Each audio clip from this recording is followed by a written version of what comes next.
What is up, you guys? So, I just bought my dream car. It's right behind me. It's a 1997 Porsche Boxster, but it has a big problem, a very big problem. But before we get into that, let me just show you the car. So, this is it, 1997 Porsche Boxster 2.5 liter petrol engine. And from the outside, everything is really nice, except for this piece here on the bumper. I don't know if you can see it. Yep, I think they hit the pole or something.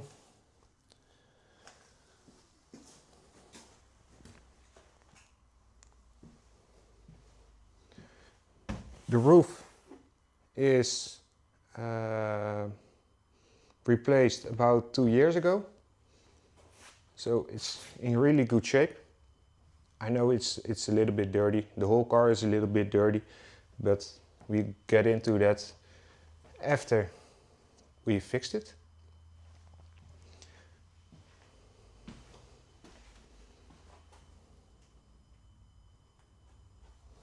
Nice Porsche logo. I have the battery charger on it because also the battery is dead. And there's a surprise in the car. Over there are the coils and over there are the spark plugs. So we have 6 coils over there, 5 spark plugs over there. I don't know if the last spark plug is still in the engine or not.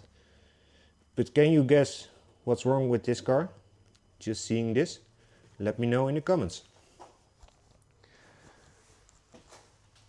Now, I want to show you the inside, because it is green. And when I was looking for this car and I saw the pictures, I didn't, on the pictures I didn't really like this green, because it just wasn't nice. But now seeing it for real, it's quite nice. And I don't know if it's true, but I read online that it's not common to have this green interiors in the Porsches or in the Boxsters, and it was an option, and it costed around half the price of all the options only to go with the green interior. I don't know if it's true, but that's what I read online. So the first thing that's wrong with the car is the battery. That's over there. I have it on the tender. The battery is broken. So I'm just charging it enough to take off the roof, so I can open it and I can show you guys how many kilometers this car has driven. So let me set up the camera, I will connect the battery and see if the roof works and what the kilometers are. So I'm going to take this one off and put the terminals back on the battery.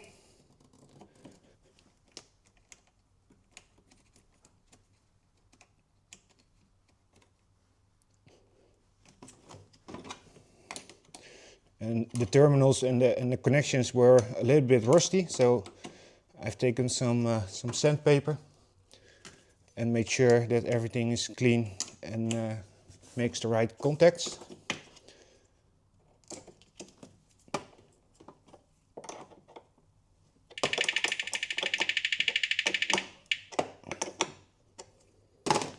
Just like that. So, back in the car. You see it has 235,000 kilometers, and I must say that's pretty cool. So let's see if we can open the roof. You do that by pressing this, take this one off. The windows go down, and then you have this.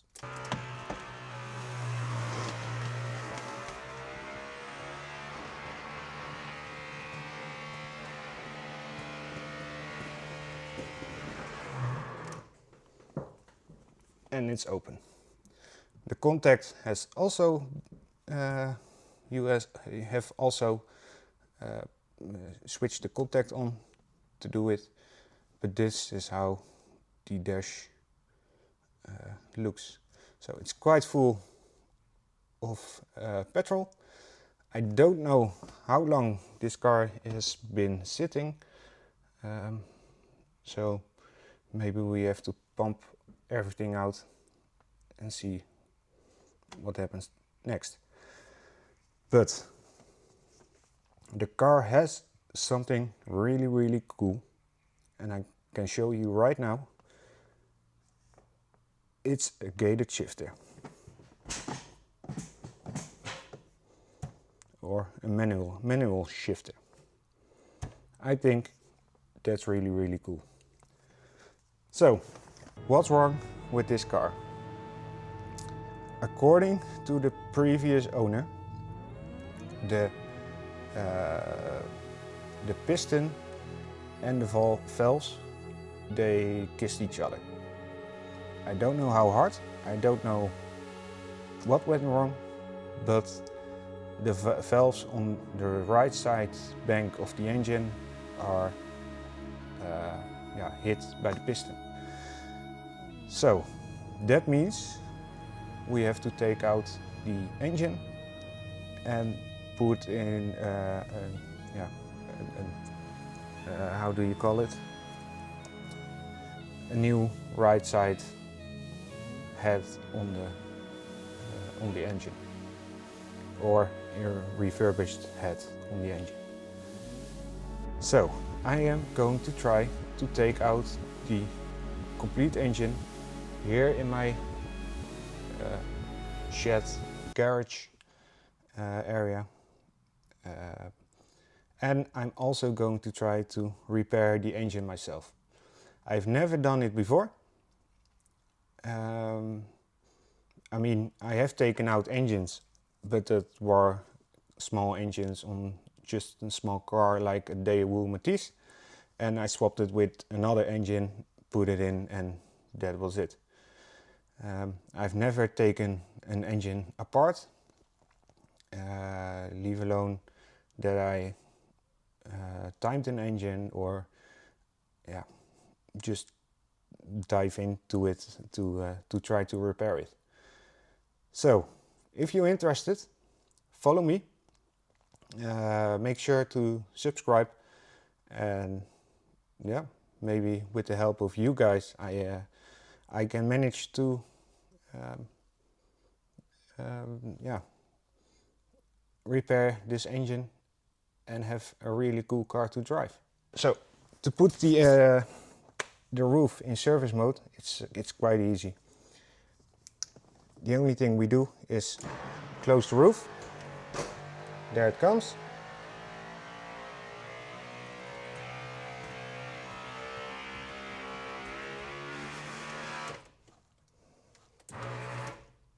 And we stop about here.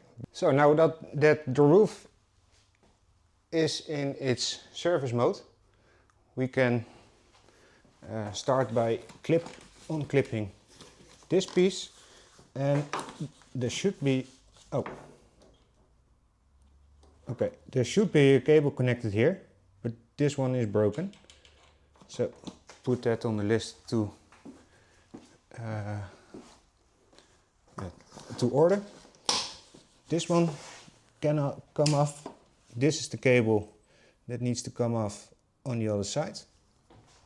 And now we should lift this back piece like that, and we can start dismantling this piece.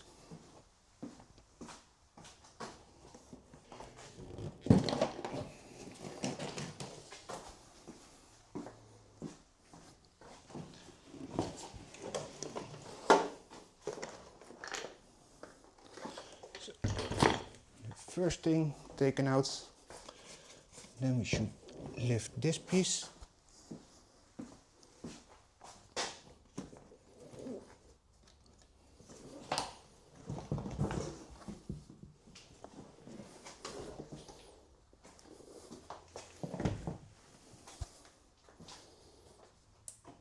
And that's the engine cover.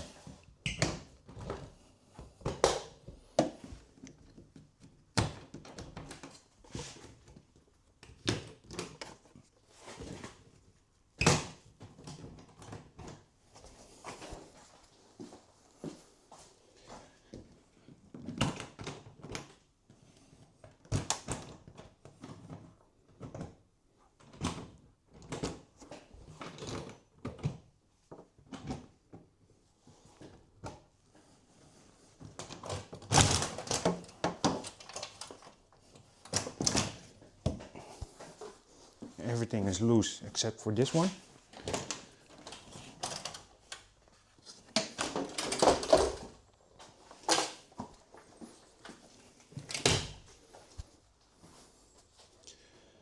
And there is the top of the 2.5 liter Porsche not inline. Here is the top of the Boxster 6-cylinder engine. So now that everything on the back here is removed, we can go to the inside and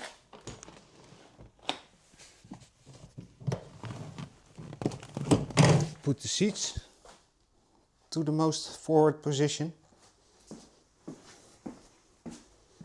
Go to the other side.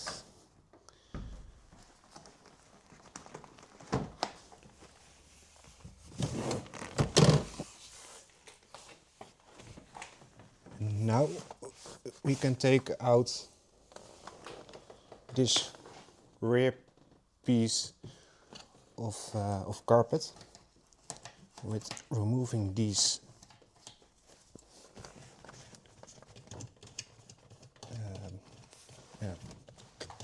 clips, fasteners.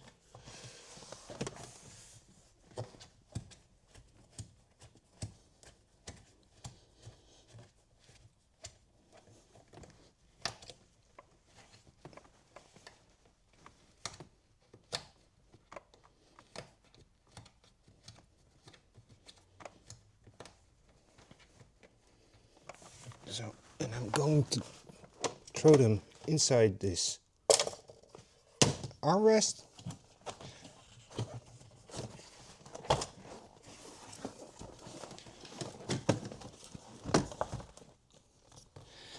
And with the carpet removed, we can start to disassemble this piece. And for the first time I can use my new tool.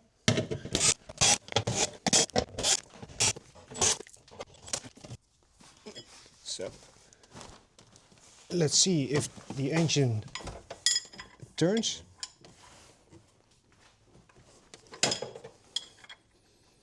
Well, that's good news. And now it's stuck.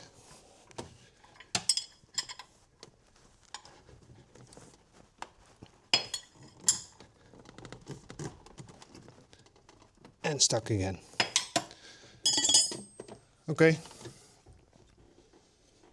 Now, that sums up the problem. The one of the, or maybe more, of the cylinders of the pistons is hitting one or more of the valves. So let's put the car on some jack stands and dive in deeper. So before I going to put the car on the jack stands, I first want to take out all of the clothing, trim. I don't know how you call it in English, but I want to take out all of this because it's easy to get by right now.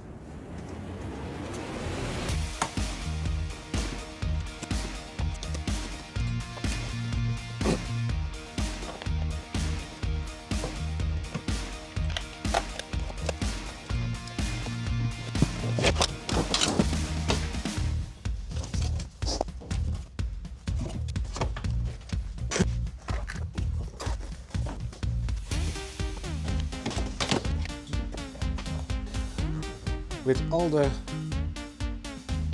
trim mats that are out, you can see the cabling loop, and this one goes directly to the engine.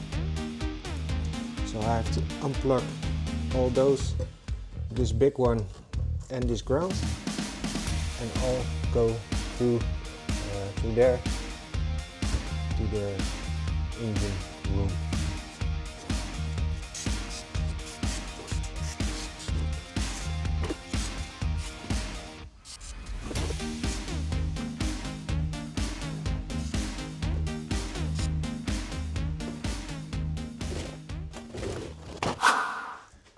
So now that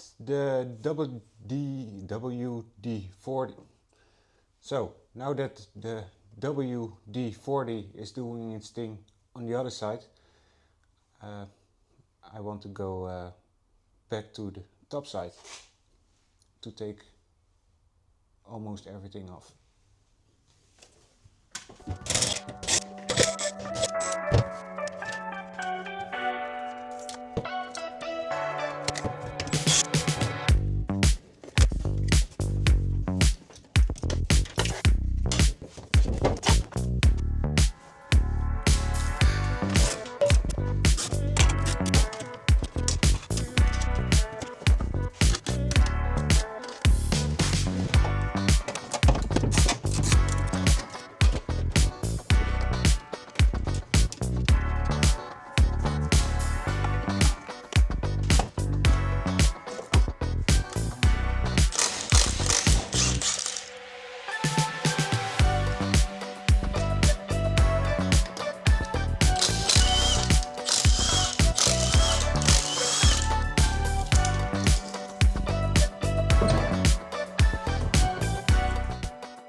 The audio went bad on this part of the video, but I'm just trying to explain that I need to raise the wing to take out some screws from for the bumper, but I couldn't get the wing in the up position.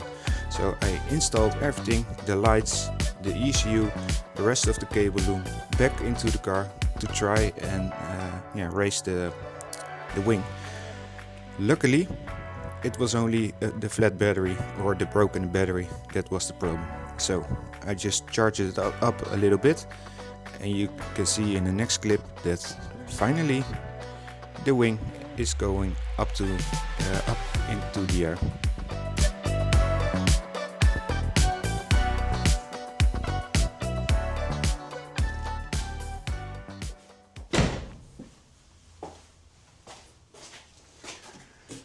Luckily, it was only the battery.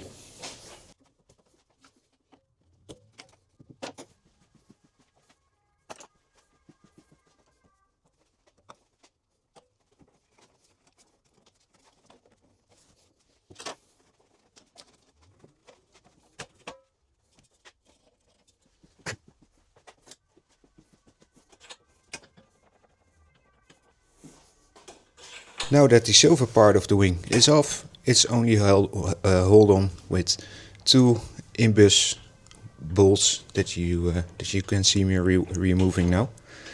And then finally we can take the bumper off.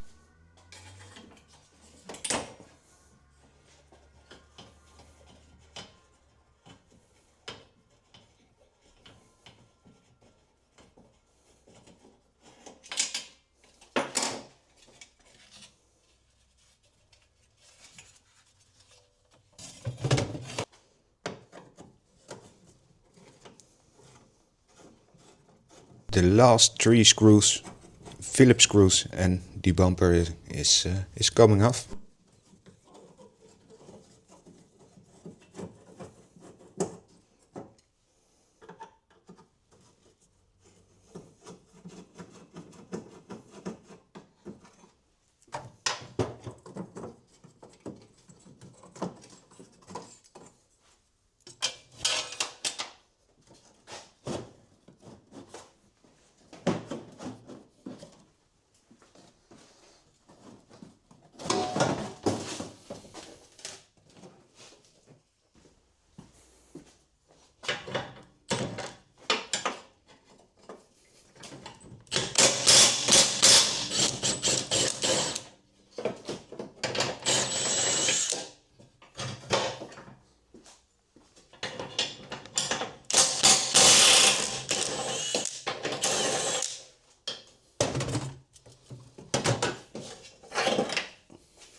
And that was the rear bumper and the rear crash bar over there.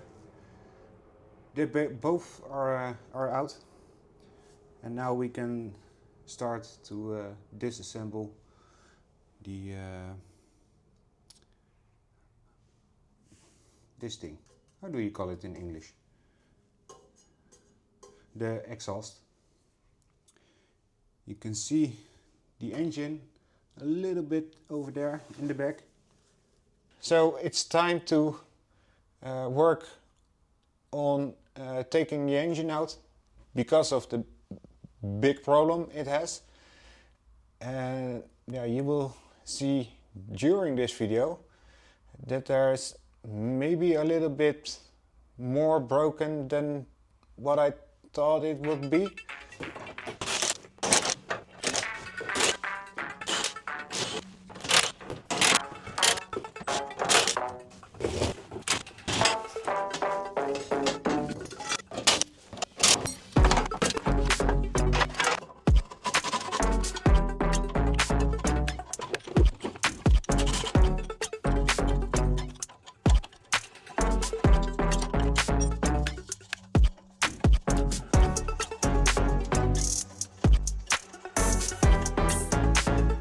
Okay, so those bolts for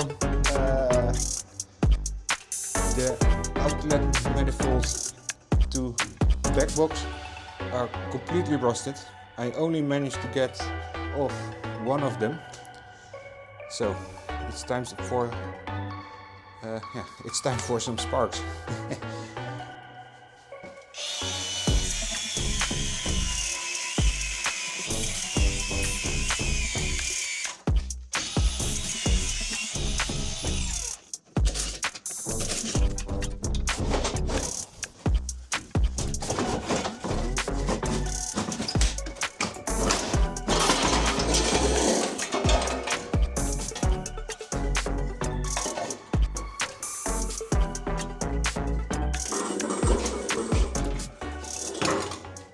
And that is the exhaust off. So I also had to remove this brace and also this, I don't know how you call it, but I will put it somewhere over there in the video. Here I am taking off one of the 3 main coolant hoses. It's only a flathead screwdriver to take it off. And you will see right now it's really tight, so I use the screwdriver to take the whole pipe off.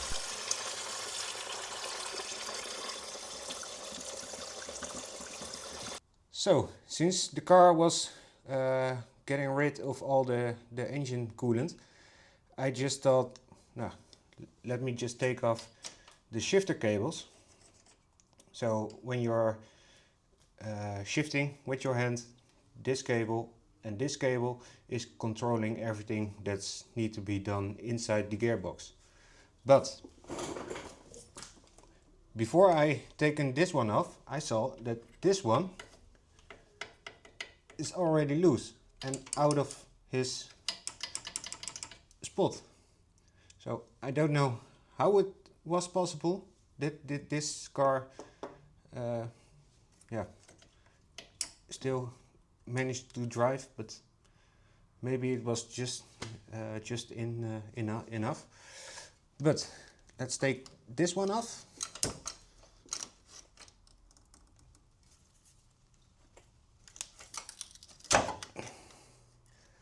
You probably have special tools for this, but I don't have them. So it's just prying with a flat screwdriver.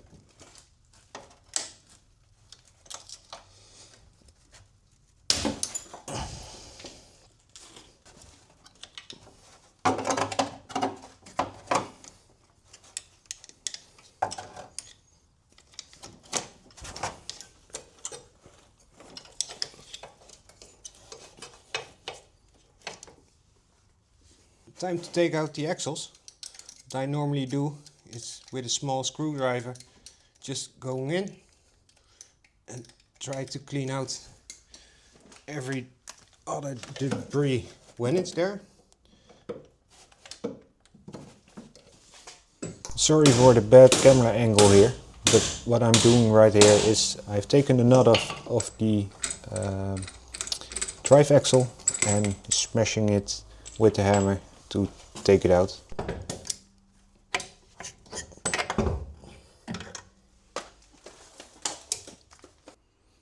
Good morning. It's the next Saturday. I think we're almost ready to take out the engine. The only things we have left to do, I believe, is take out this massa cable and also disconnect the airbox over there. I don't know where to do that, but we will find out. And then we have a lot to do. Or a lot. We have also something to do underneath the car.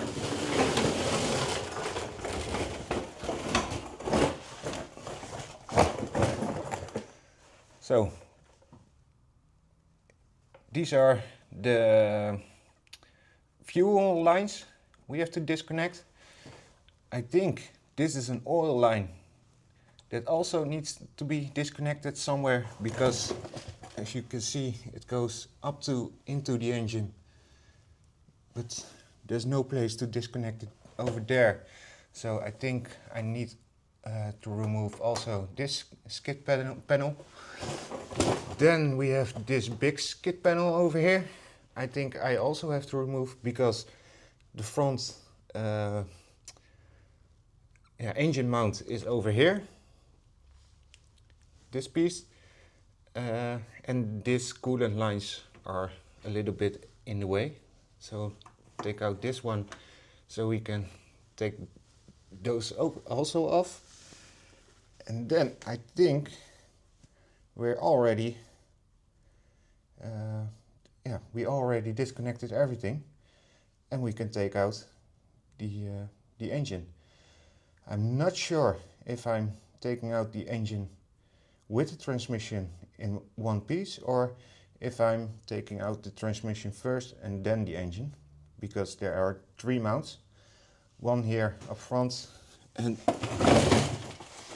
2, this one goes to the transmission and also on the other side.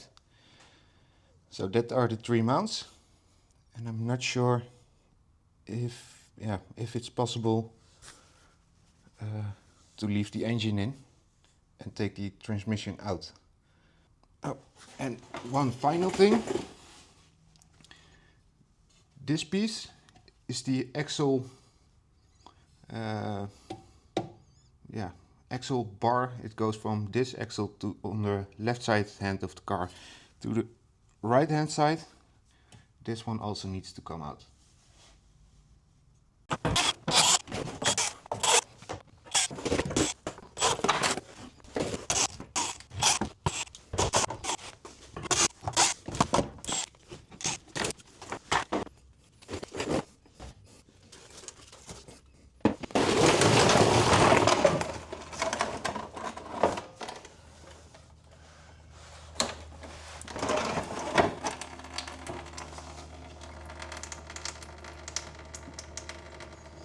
I didn't think there was that much of fuel still in the lines, but as you can hopefully see, I have blocked off the fuel line because it kept pouring out.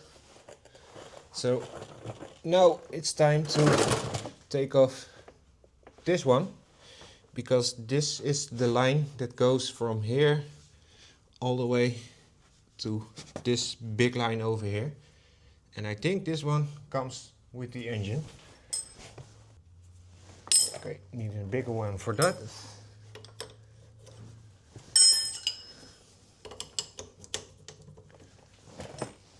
Two 15 mils.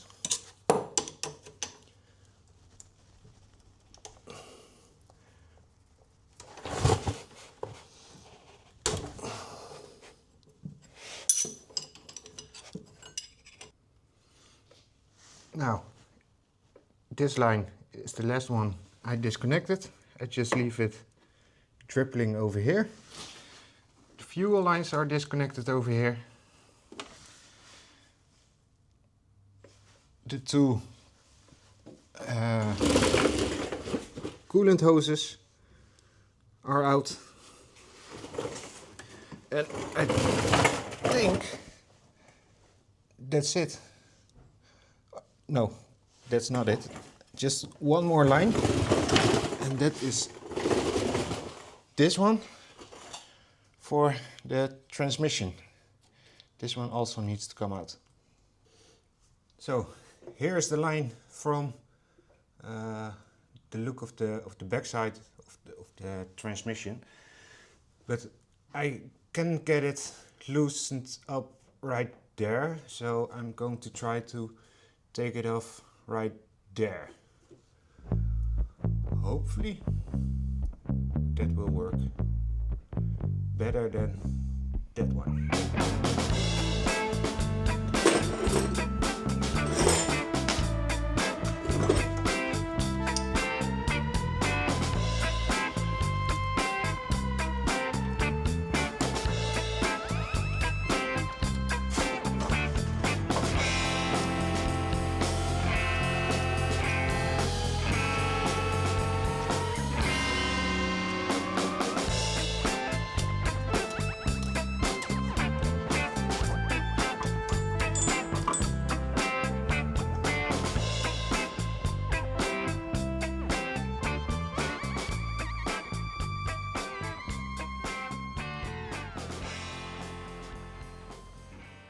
So this line is loose, and it's also the line from that's going to from the clutch pedal to the gearbox to engage the clutch.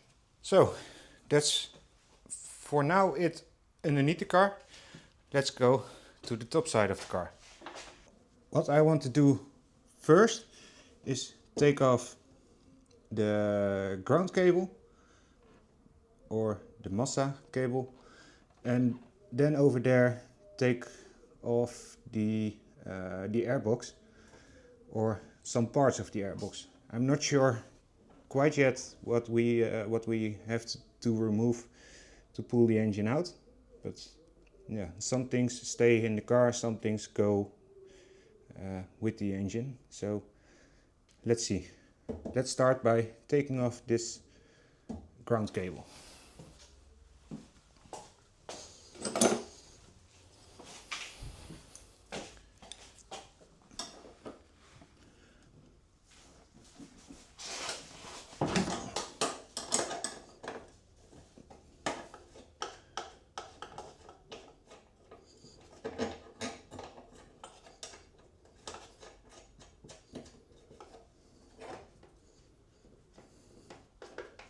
Of the whole car is up in the air.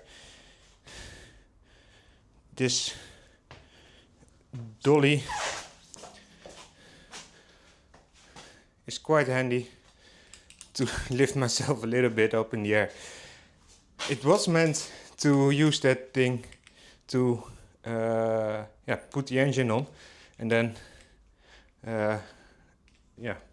push that thing up in the air against the engine from the underside, underneath, and then lower the engine and the trolley down to take the engine out. Multi-purpose thing. Now every line is off, I believe.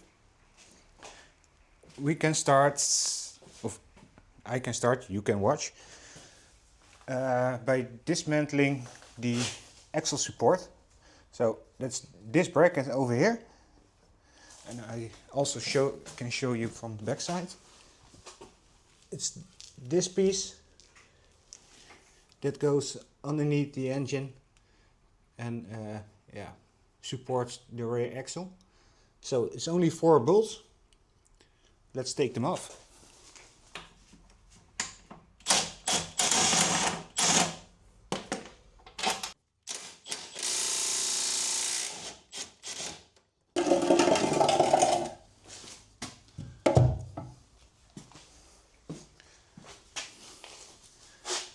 So now everything is off. Take the engine out, I believe. And I say I believe because it's the first time I do this and I'm a little bit scared. Also excited, but also a little bit scared that I forgot something to take out. So this is how it looks now.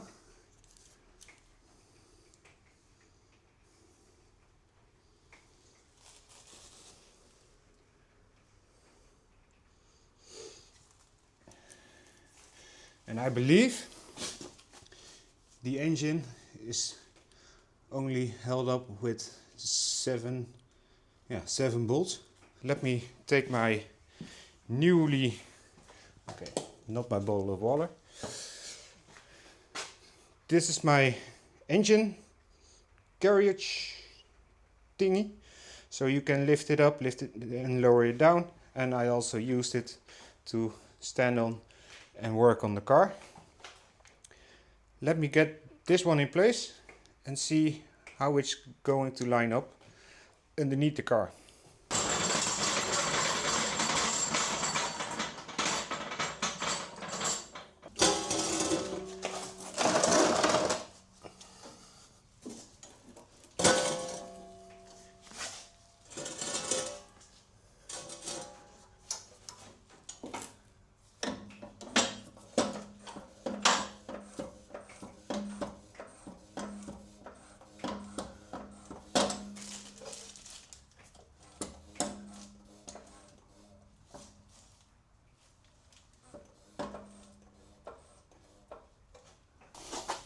So this has taken me some tries to find the right size of wood, but I finally managed to get the right size because the transmission is a little bit smaller than the engine is.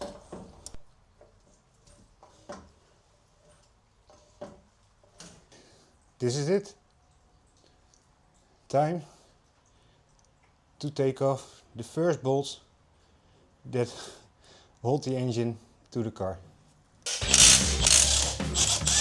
I start by taking out the 2 bolts on the side of the transmission.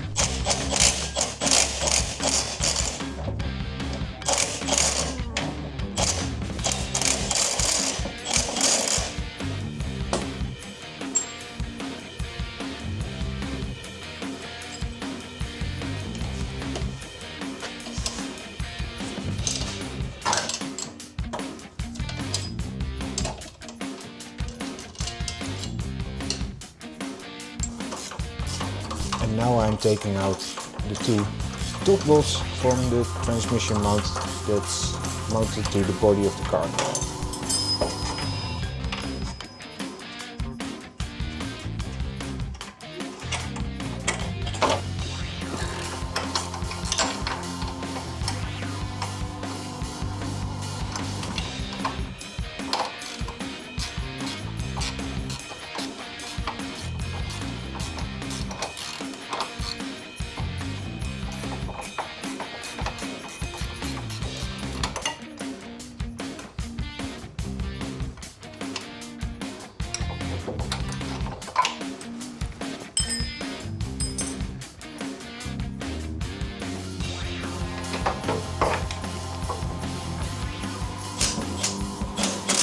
Now that the right side is out, I put the bolts back in its place to not lose them. And now I'm taking out the left side. I also start with taking out the bolts in the transmission.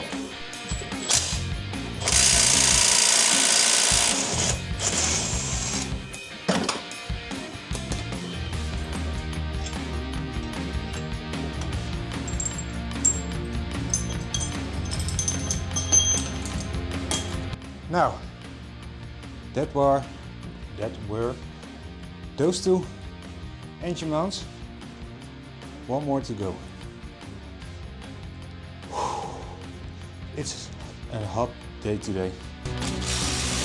So, last bolts and the engine is completely loose and on the trolley.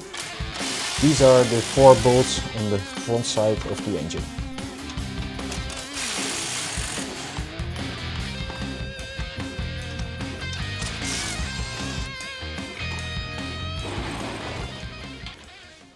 Complete engine is loose. So see what happens when I just lower it a little bit.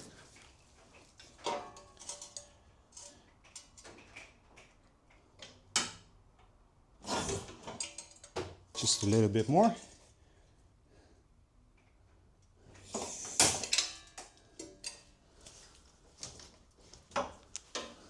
Let's try to go a little bit more. Stop it and check it. Let's hope that the car is high enough on in the air, because I don't know what to do if it's not the case. Okay, just a little bit more. No.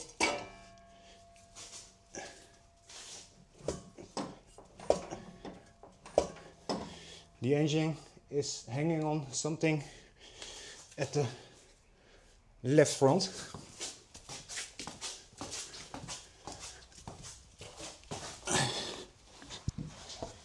So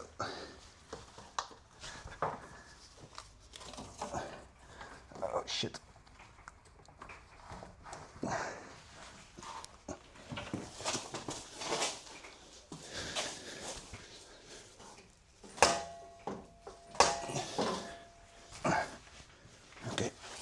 I believe that was it.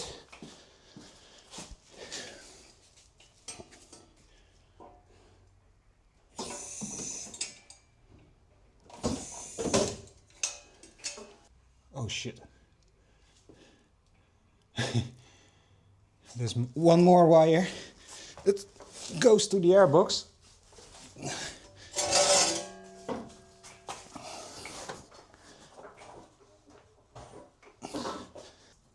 Oh shit. I forgot that one. Okay. I don't know if it's broken or not, but this was, or is, the dipstick.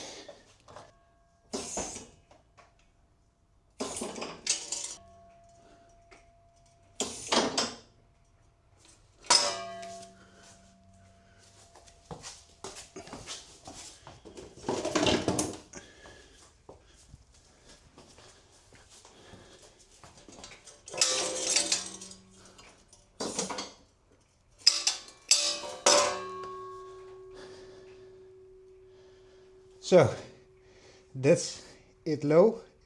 That's it's That's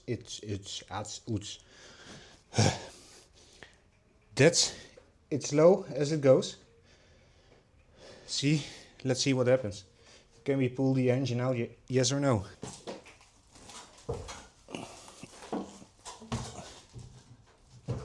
Oh shit.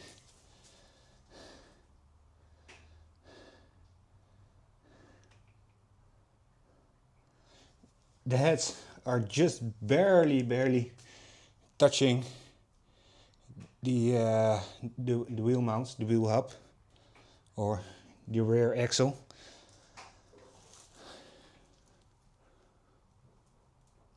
So what we gonna do? What we gonna do?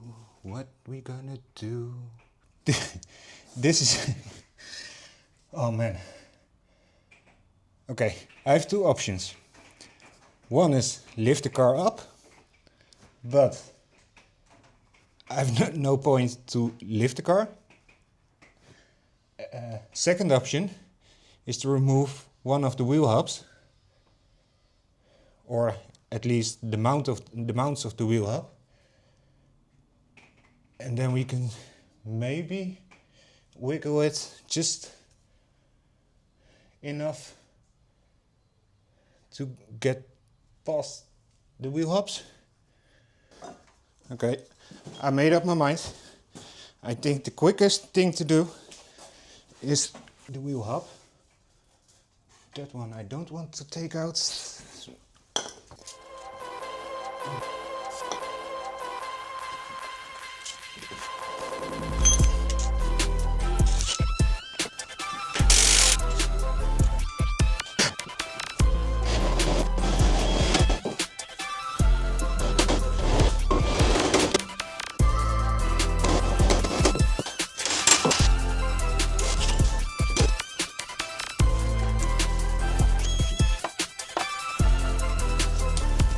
Okay, I have taken off the wheel assembly, or not the wheel assembly itself, but the mount to the body. So let's see if we have enough room now to take it out.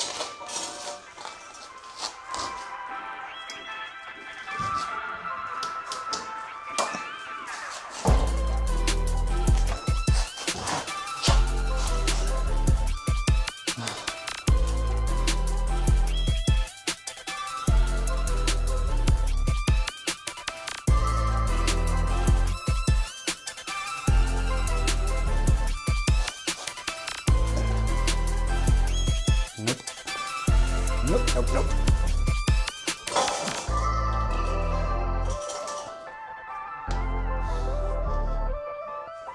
This piece also has to go.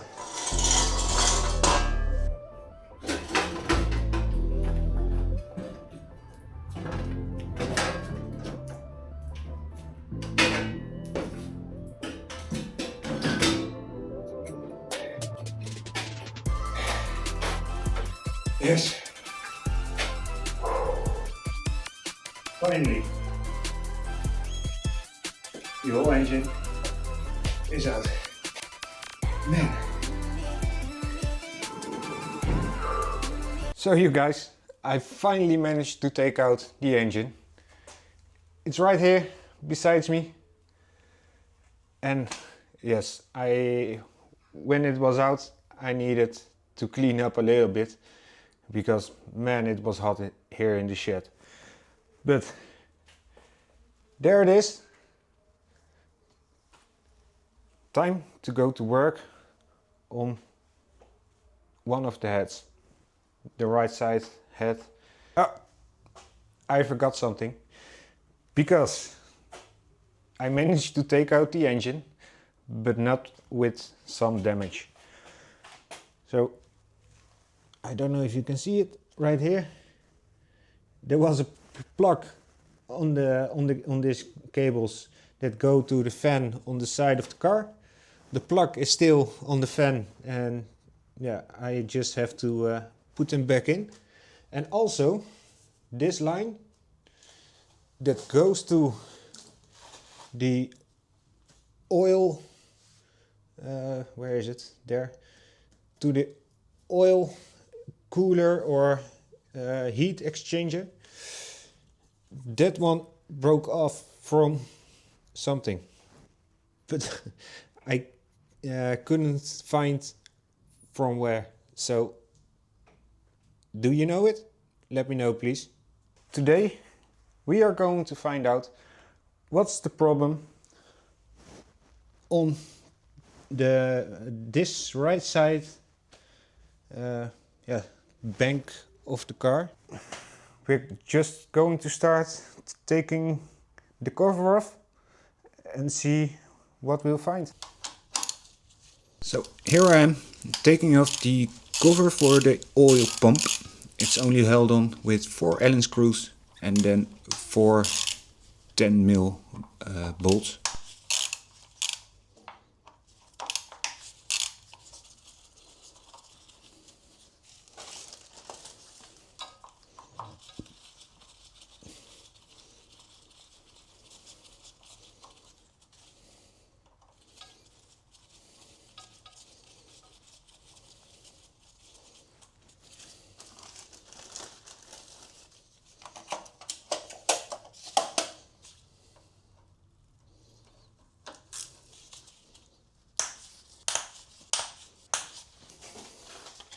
Just a little bit wiggling with a flathead screwdriver and the cover comes right off, and you can see the gears that drive the oil from the center of the block to the heads.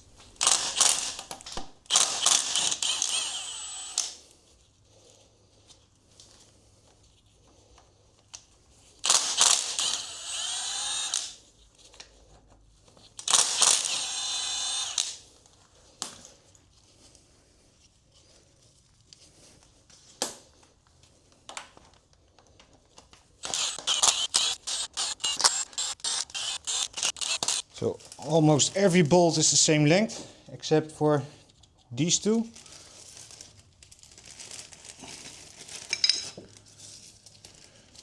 So I put everything back in the same bag.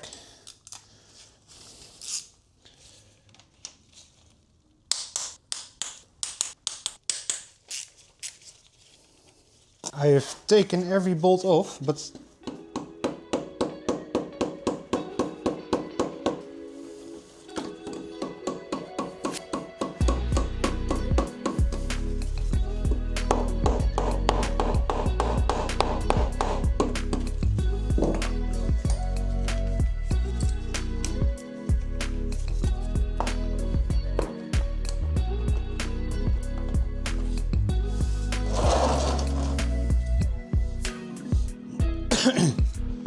okay, maybe I should have drained the oil while the engine was in the car.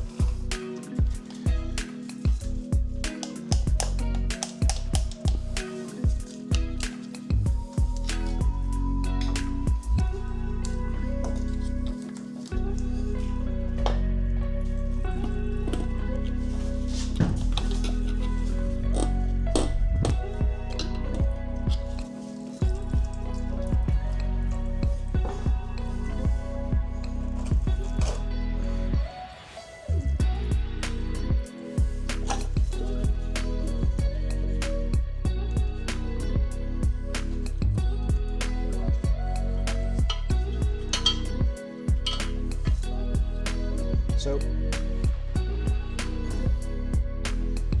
that doesn't look bad at all.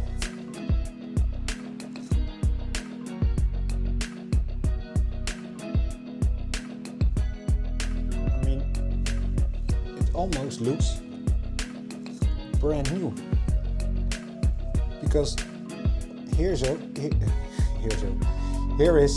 the chain guide between the intake and the exhaust, how do you call it, piece, and there isn't any marks on it. Everything looks so clean and almost new. Now I really want to know where the coolant came from and what's wrong with the valves. I think it wasn't really a hard hit, because I've seen videos online on YouTube that the valves also damaged the valve stem pushers. But everything looks really good and really nice. So don't understand me wrong, but because it is really nice. But so I have taken out the Porsche Boxster to the outside of the shed because of a little bit more room to work inside of here. I think it's time to take out those two camshafts, also with this chain tensioner over here and also this chain. And normally on this side there is an oil drive pump to loop the engine on this side.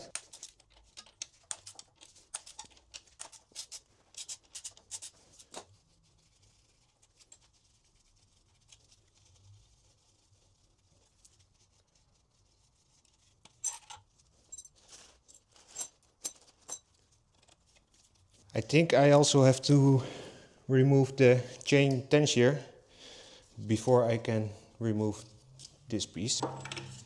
Because the engine already had a big failure, I can just take it off without timing the engine.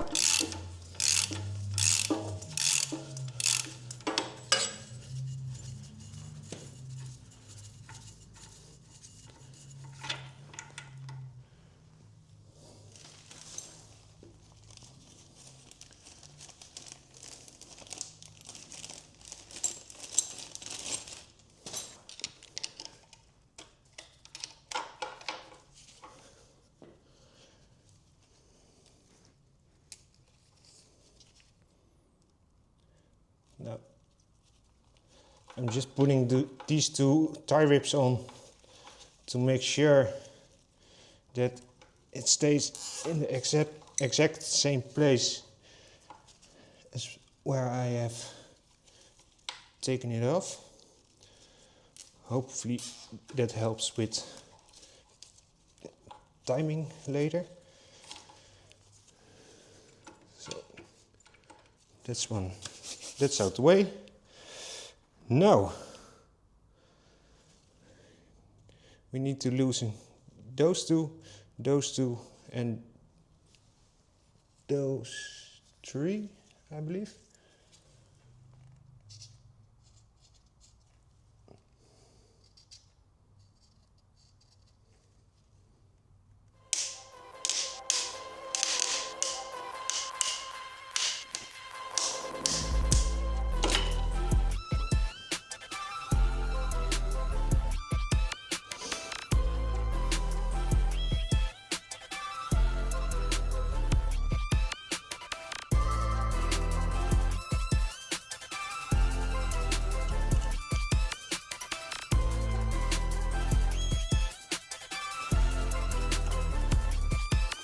Because it's the first time for me to take out the camshafts, I'm trying to be really careful not to damage anything.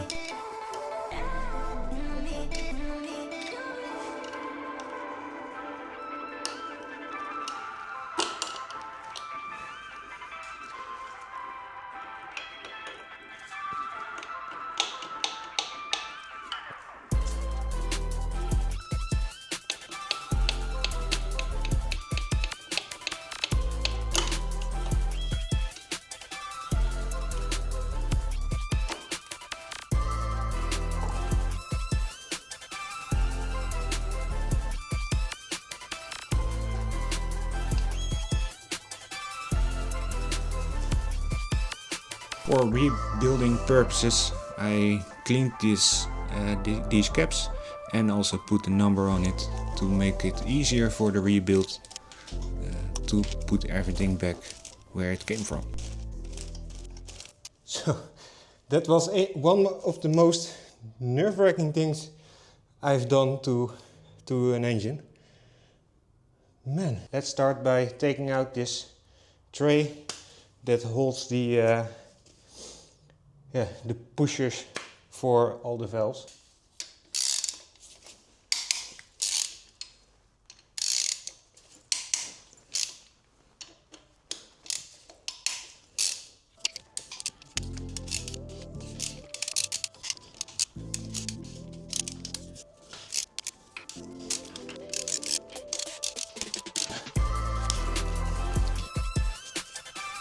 This bolt and this bolt fully stripped out.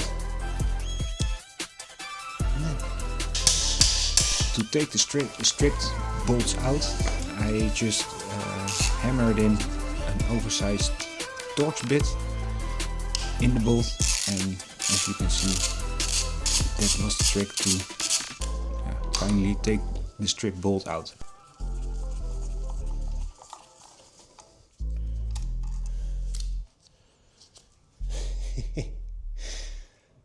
Luckily that worked.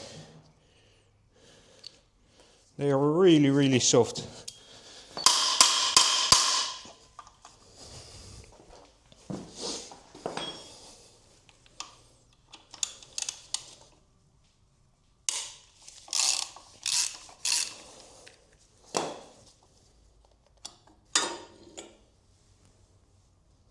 But now, before we can take the whole head off, I first have to take off all the wiring over here and also this side of the intake manifold.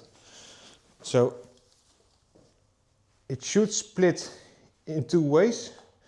So if I loosen those two and also the bolts over there, we should manage to get it all.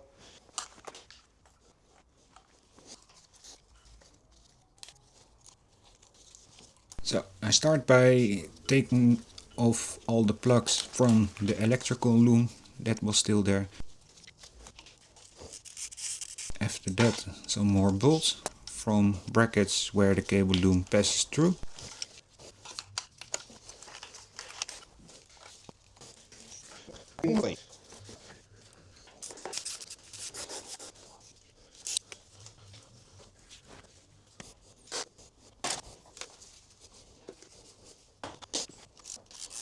And this is where I loosen the bolts from the intake manifold to also take that one off.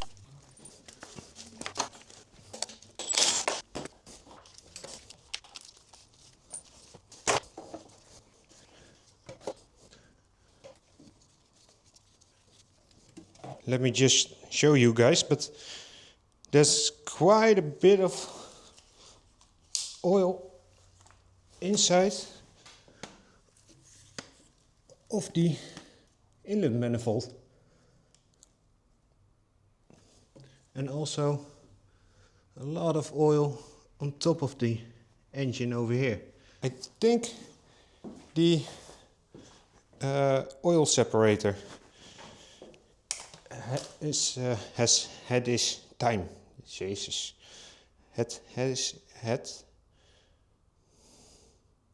it's broken. I need to order a new one. So, one bolt over there, two bolts over there, and now it's only the big bolts that are left. So, let's see what happens.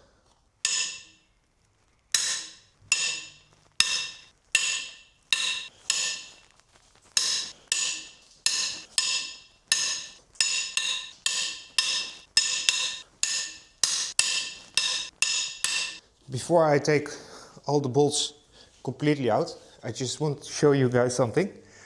Because if you look closely, these two are the same length.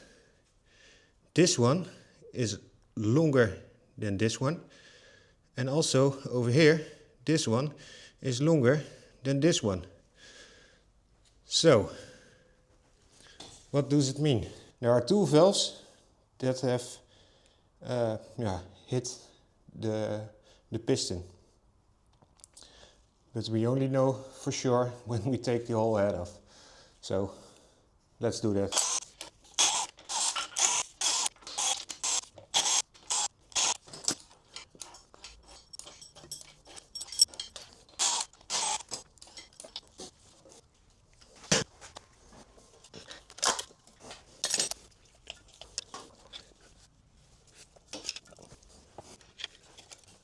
Oh shoot. There's still one more little bolt to go.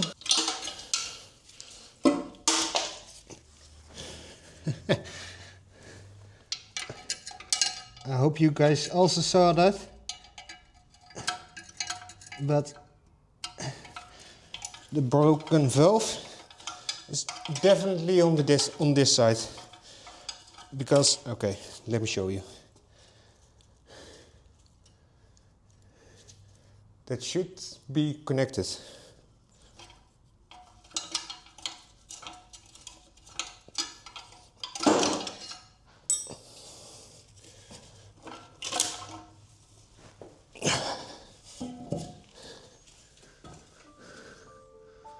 Oh man, look at that. Exhaust valves are completely broken off.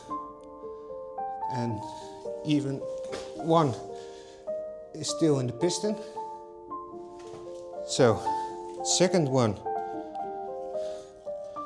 also completely broke off and has left quite a bit of a dent inside the block here, and also a little bit of the stem right here.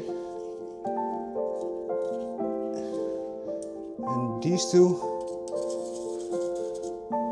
also are bent and broken. Now take a look here. So you can see coolant just like in the exhaust, and you can see that those valves have hit the piston. And this one also looks a little bit worse. And this one, I think I don't even get it out. Can get it out.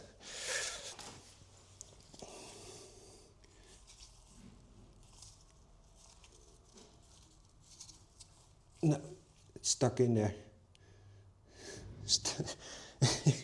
Oh man, I knew this was a possibility, but I really hoped that, yes, they were bent, but not that it would be a big problem like this, that your valve stem is in the piston and you can't get it out with your hand. Let's see what happens if we take... There it is.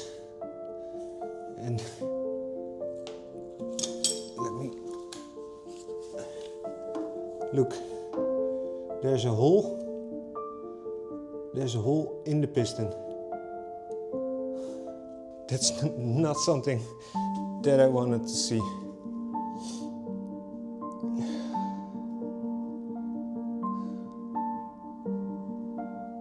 I don't know what to do now. I really don't know. To make it even worse,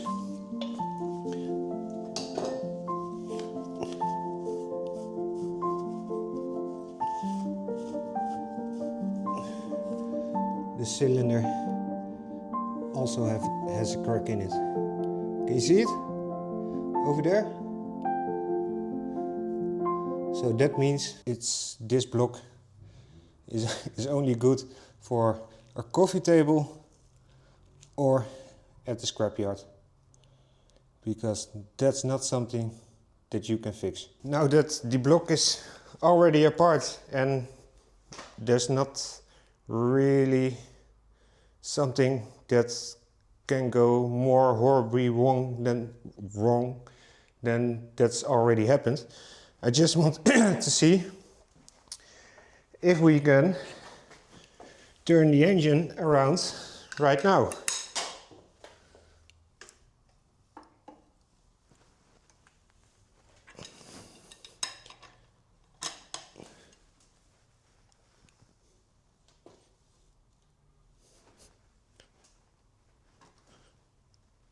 Yes, we can. But not any more than this.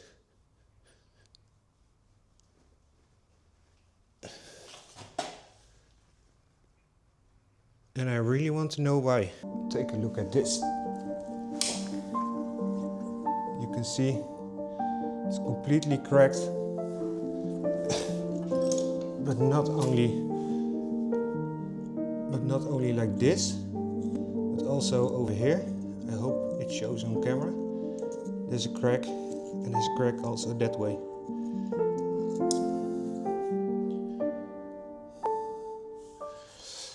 Now, it's now it's time to convince the wife to put a new coffee table inside the house. I'm not really sure what I'm going to do. So, you guys, you really didn't think I leave you hanging like that, right? Because I have the solution for my engine problem. I present to you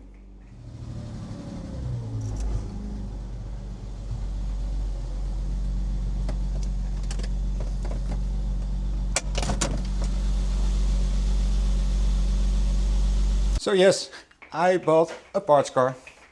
And no guys, I'm not going to bore you out doing another engine takeout. So I will see you in the next video where I tell you about why I bought this car, and also we are going to put in the engine from this in my own Porsche Boxster. But basically this one is also mine. The grey car is back in the shed, but there are a small little differences between the old engine block and the new engine block, and I will show you right now.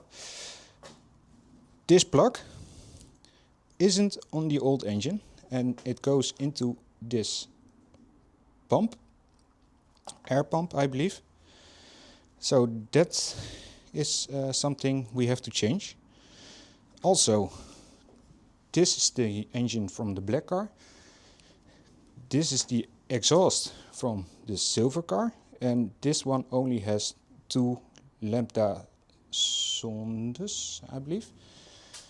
And there is the old of the exhaust from the black car, and you can see it has 4 sensors. So that's a little bit different.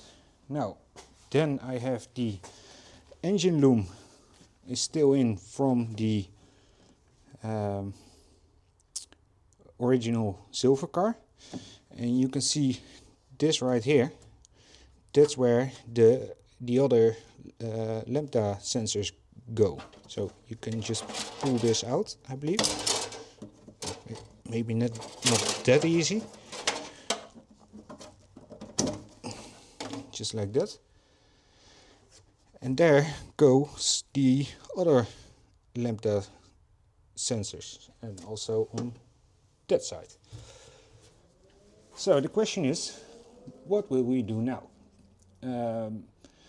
I think because I have the wiring loom from the black car here, and I just have to take out these 2 connectors here, this zip tie and this earthing point, and then I can change it. but I still don't know if it's going to work with the new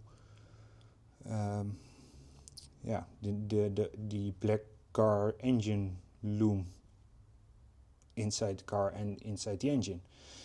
The other thing I can do is change the engine loom, so the engine loom from the old engine onto the new engine, but then I don't have that pump, and I believe you have to have that pump to make the air conditioning work. So only one way to find out, right?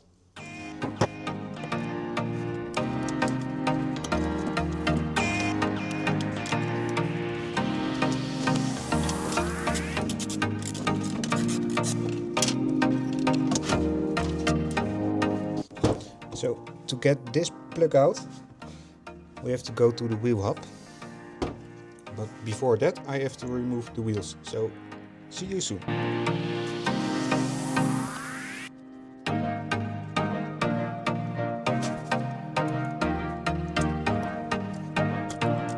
Now that both sides are out, I have to take off this coolant tank for two reasons. Because can you guys remember that I had a line in my hand with a broken tab? Yep, that's on the other side of this black plate here. So I have to change that, and also I have to go take out this wiring loom over there.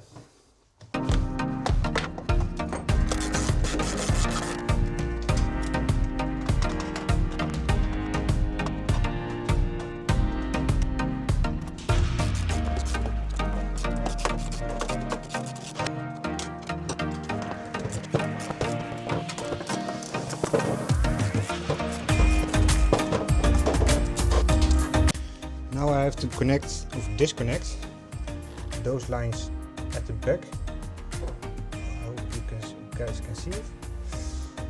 But that I will do with the camera off, because the battery isn't charged and I can't get the flap for the engine room open. So now, as you can see, the coolant tank and the oil filler neck are off, but the problem is, or the problem not, but this coolant tank is nice and white, and that one not so much. So let's see if we can take off this plate, because there is the tab that I broke off. Yeah, just take off these two clamps, I think, and we can take this plate off and put the other one on.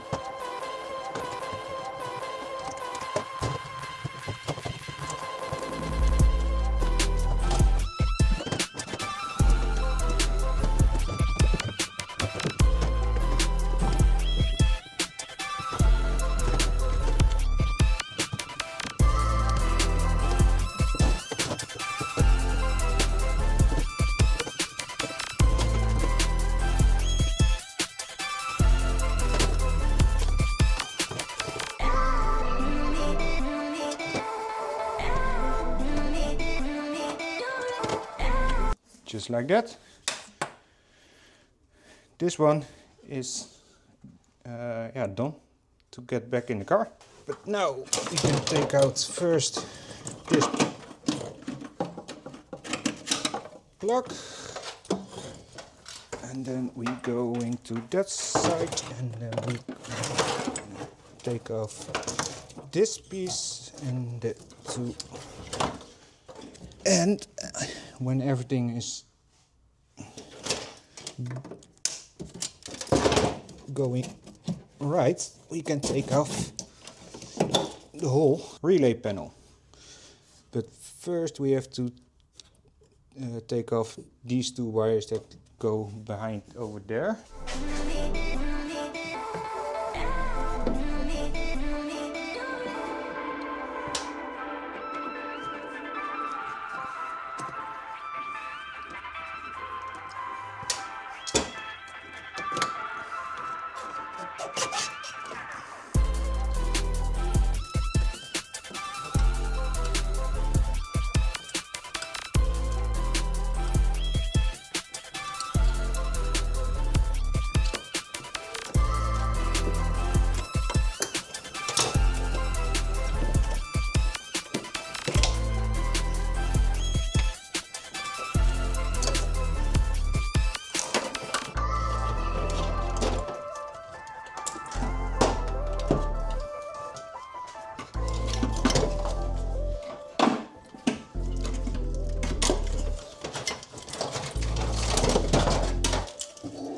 that's one engine loom out.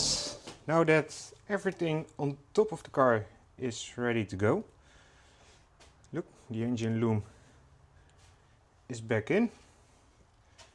It's time to go underneath the car and install first this pump. So the tools are over there.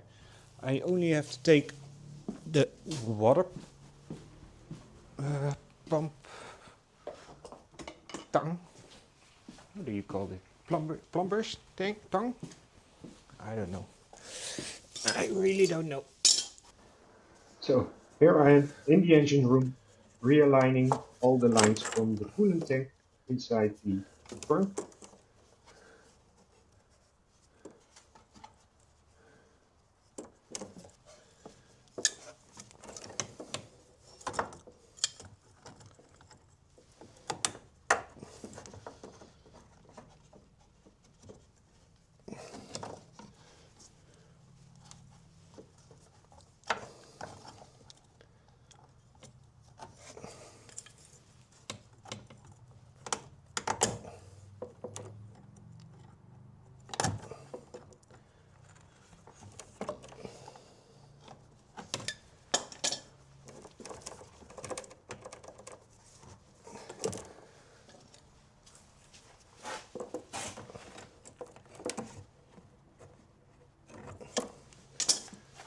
This one over here.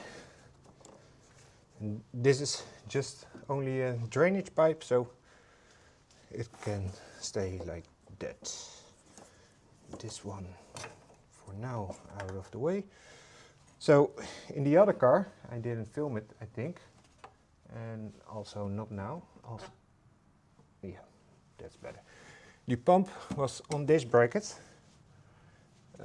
so let's install it, because now we have the access. And if you guys can remember, hopefully, there was also a plug that I had broken.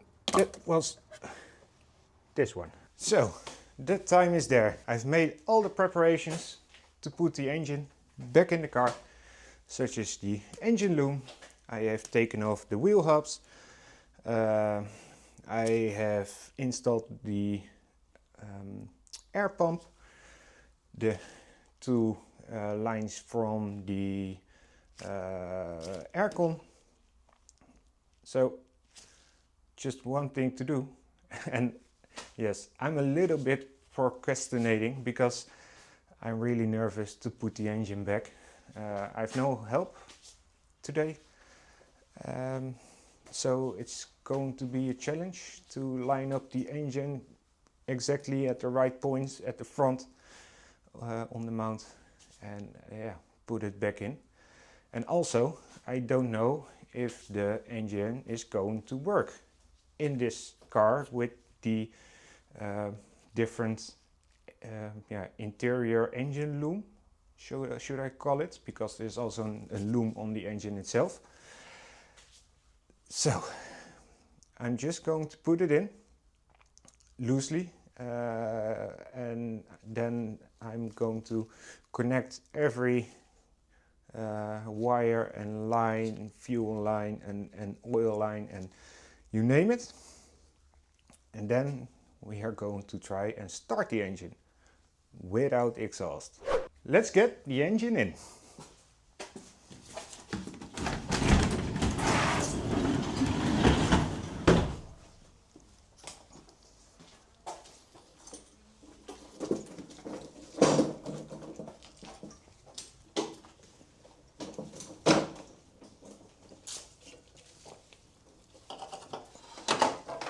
Did you hear that scraping sound?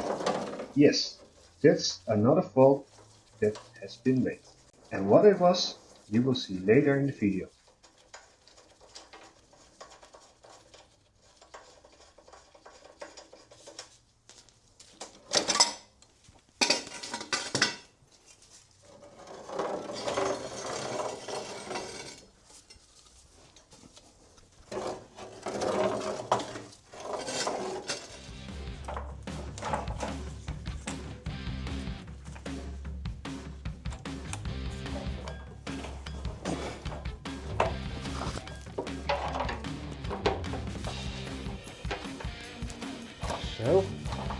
that are the cables from the engine loom and also the pipe from the oil dipstick. And now I think the engine can go just a little bit up.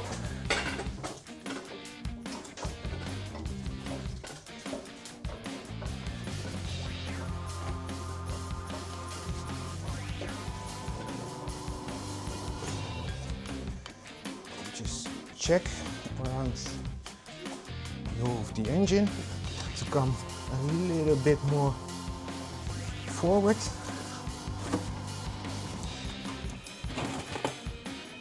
Just like that. Just a little bit.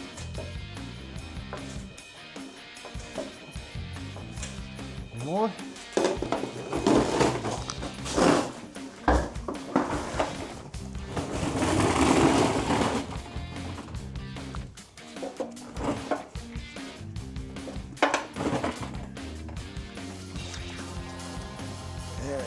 The engine needs to come up just a little bit more.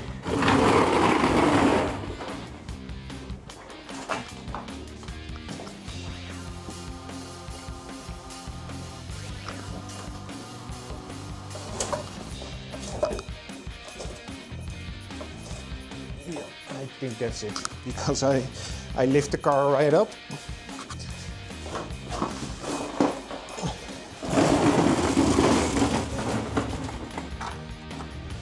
Yes.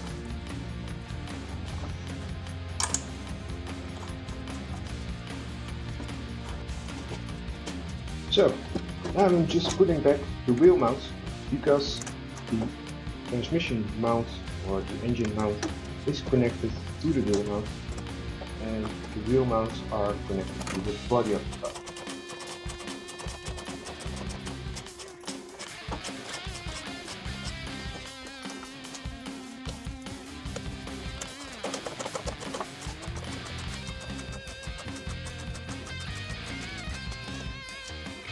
Zo, dit is het.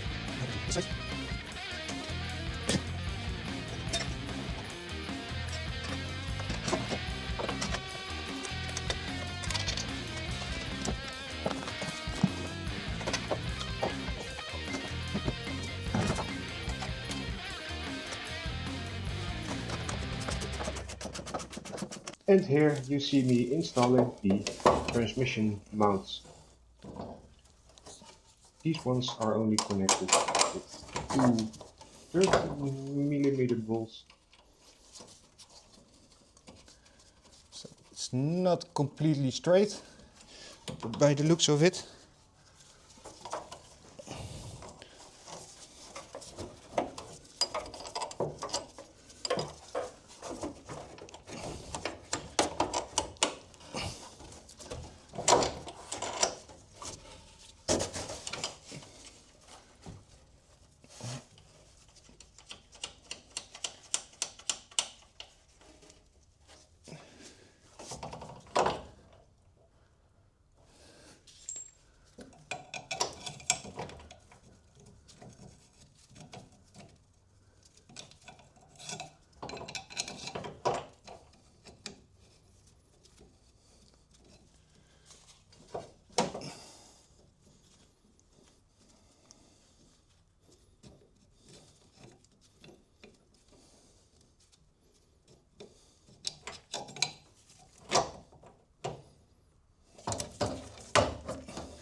Because of the transmission was way too low, I had to use a jack and a piece of wood to lift it just a little bit up, so I can realign the bolts with the holes from the transmission.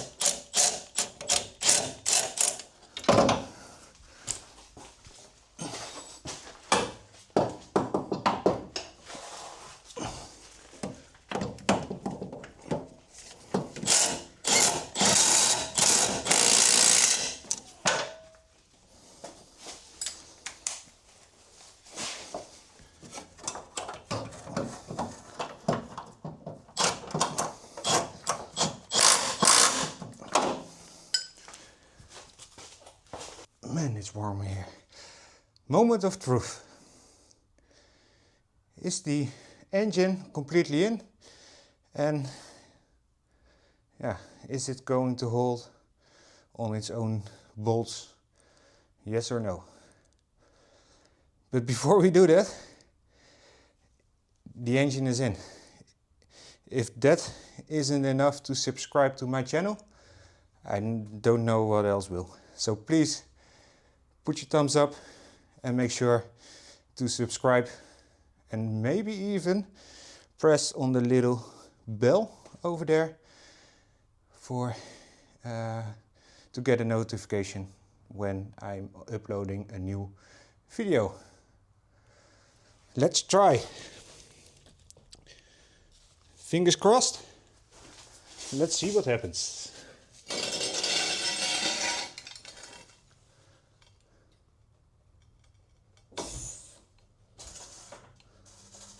Yes, we've done it. The engine is back in the car. Oh man. Finally, the engine is back in the car. I can't believe it. We're so close to the first drive in this Porsche Boxster. So I just did a check off camera if everything was correctly installed, and no.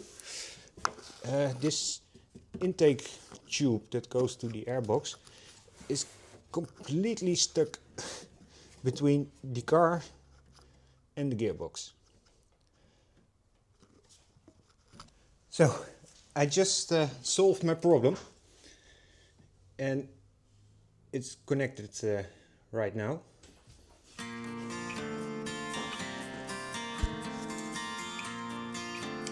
So this is the plug for the air pump, and then this one goes all the way over here on the side.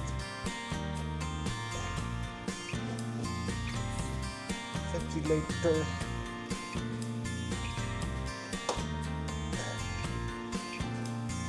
Just like that. And this one. That's the ground cable. That goes over here. And just like that.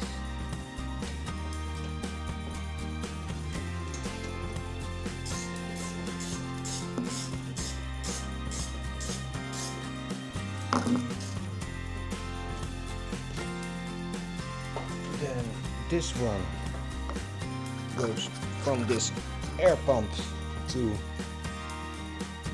somewhere in the intake.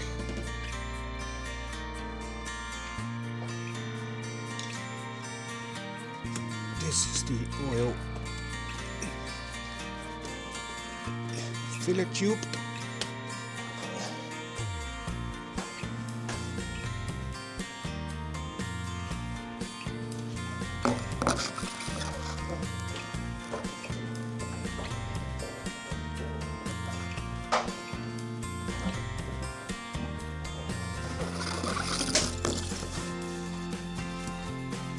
This is the line I forgot to disconnect last time.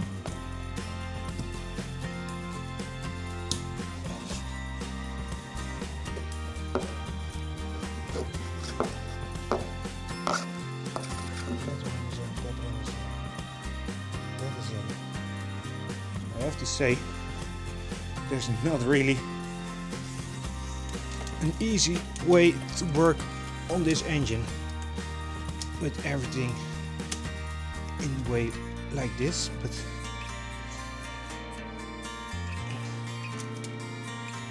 so this power cable that comes from the battery in the front right to here. That was everything on top of the engine. Now we only have a couple of lines to do at the bottom, and then we're almost ready for a first start. Welcome underneath the car, where we have to connect still shitload or a lot of cables and or fuel lines. So can you guys remember when I said luckily I have a parts car? This line I have over here in the back, I have twisted it and broke it right there in the clamp. So that one we need to replace for another one. And that line is for the clutch. But luckily we can take it off right here to make sure we can install a new line.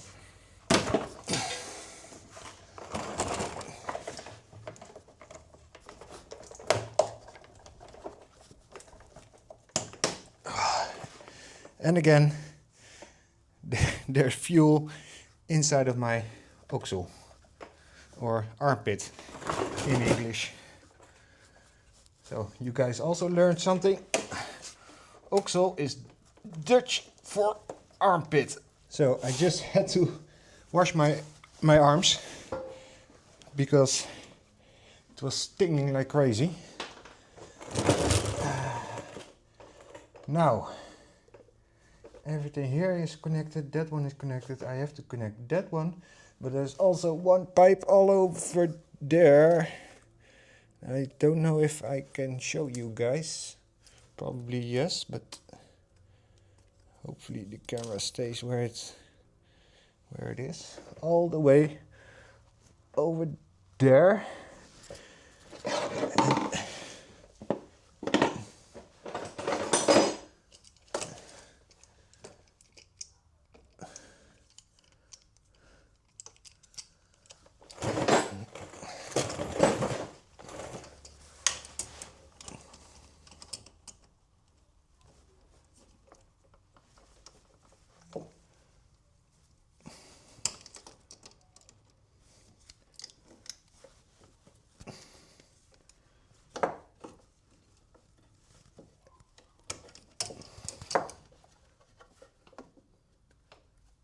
Luckily, that went better than I expected. So, now this line, and I believe this line is also from the power steering pump.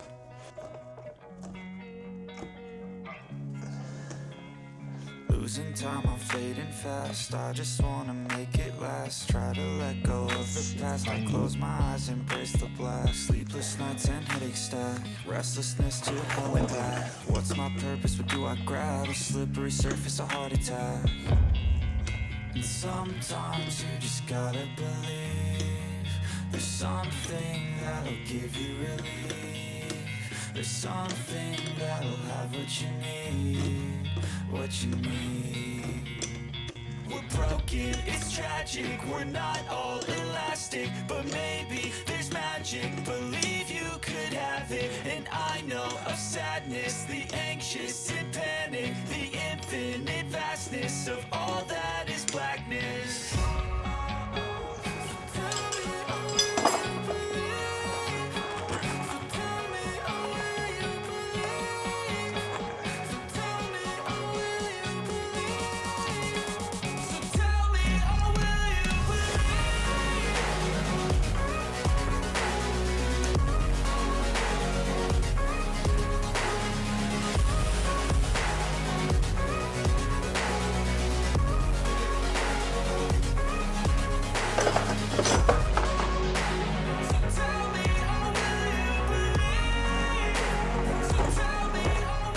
And just like that, everything on the bottom of the car is also connected.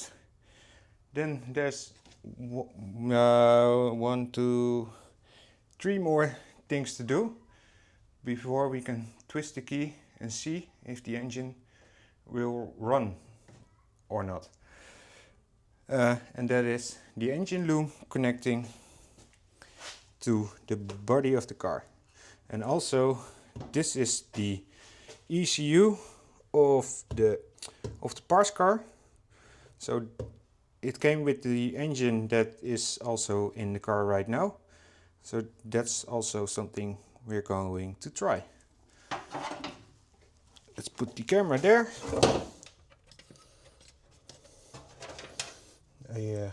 I will show you guys in a second, but I just pulled the whole engine loom plug through the fireboard. How do you call it? Sorry guys, my brain is really not braining today.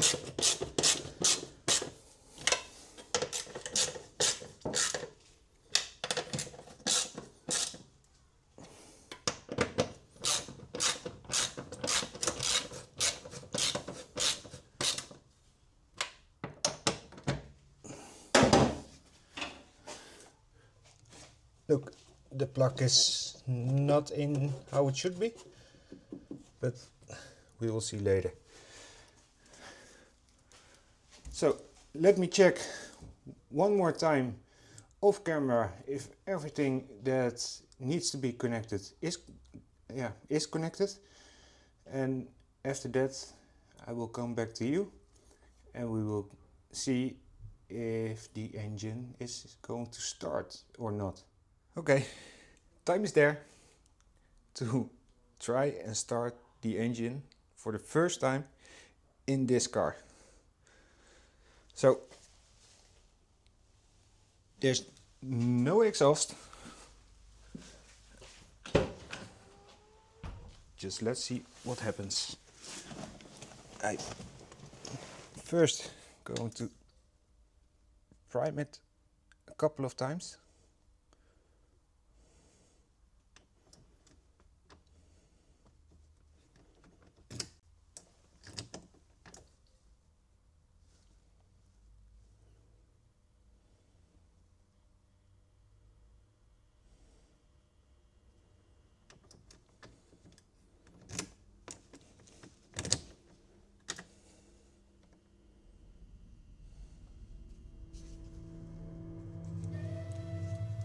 Here we go.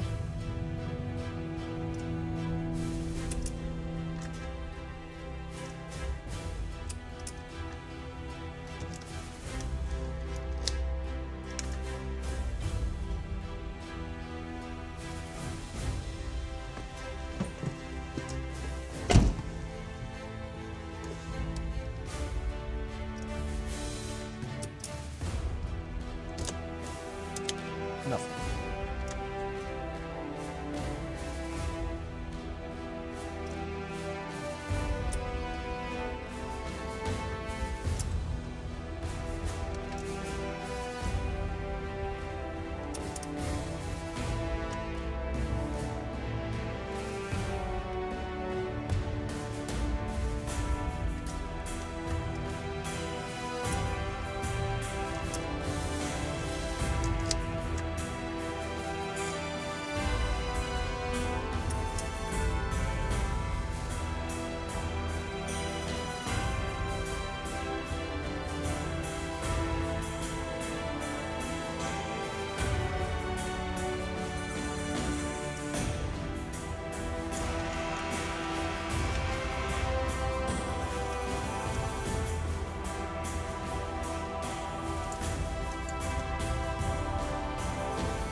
Nothing.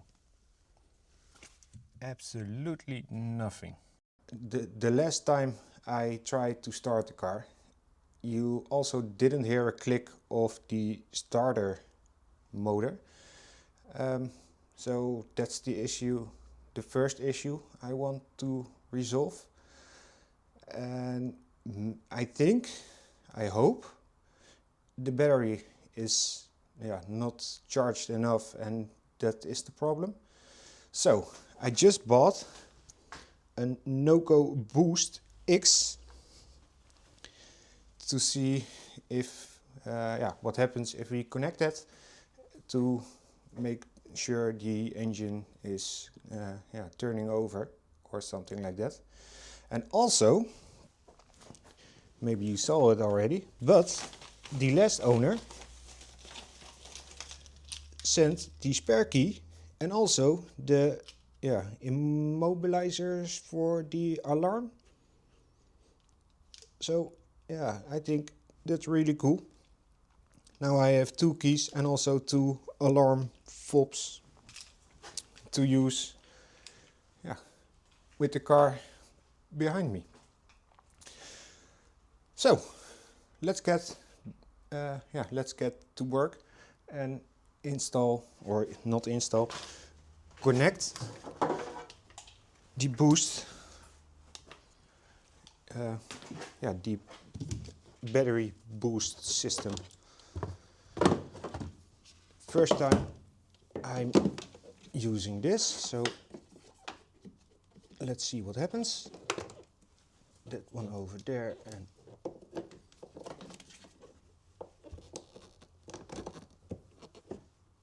that one over there, and then you have to turn it on.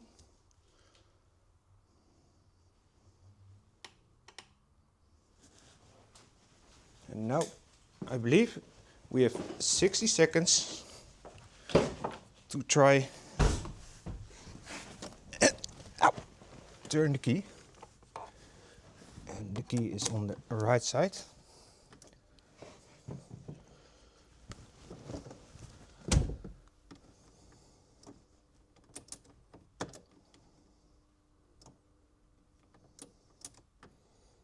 Okay. Also nothing, and also still no click from the start motor.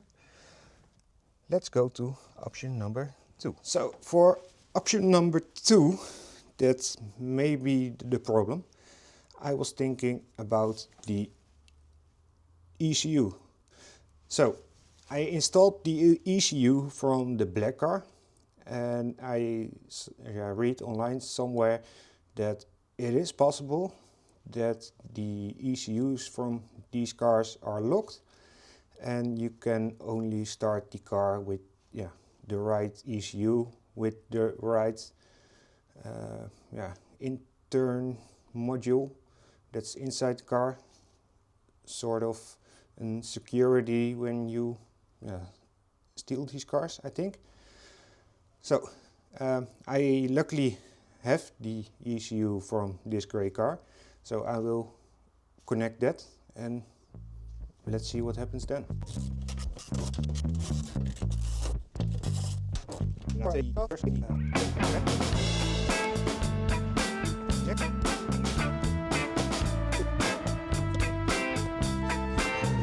only going to connect it with 2 bolts or nuts, because I don't know if there's any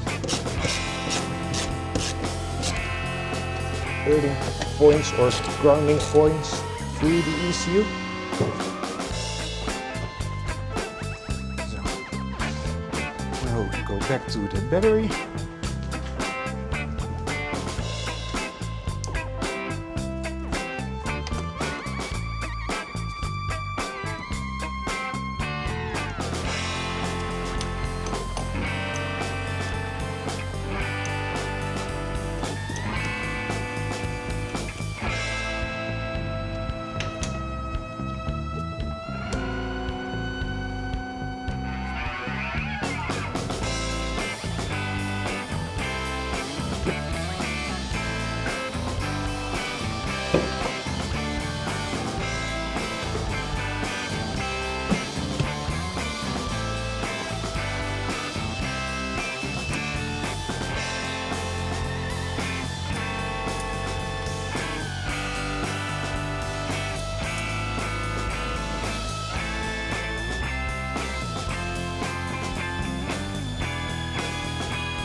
Still no click from the starter motor. So I just went under the car, on top of the car, and everything is connected.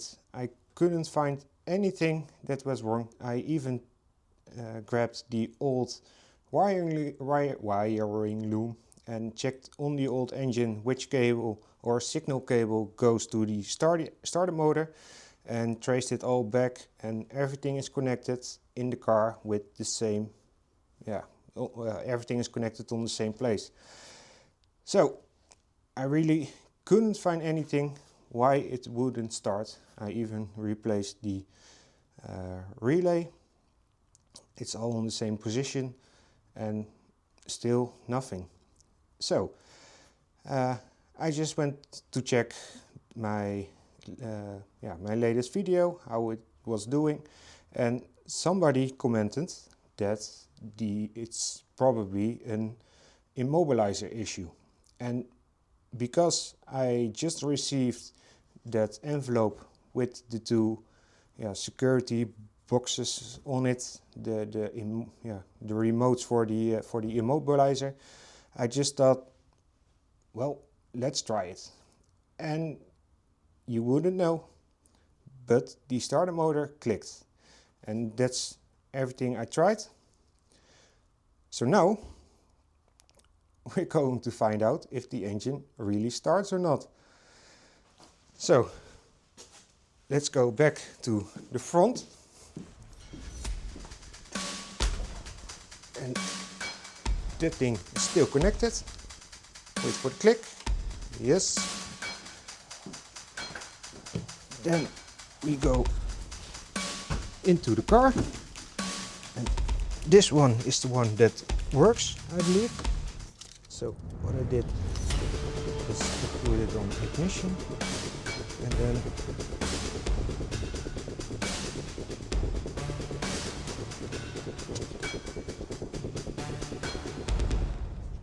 so let's see what happens.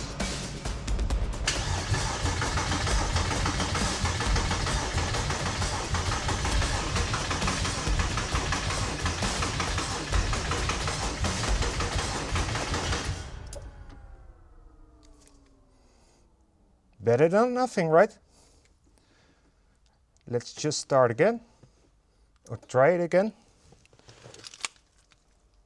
I don't think I need the immobilizer again. And that was the power box, I think. Let's go back.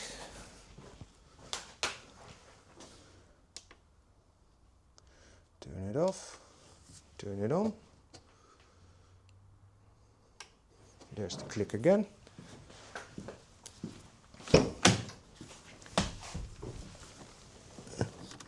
Put it on ignition, and you will see what happens. Just like that. Foot on the brake.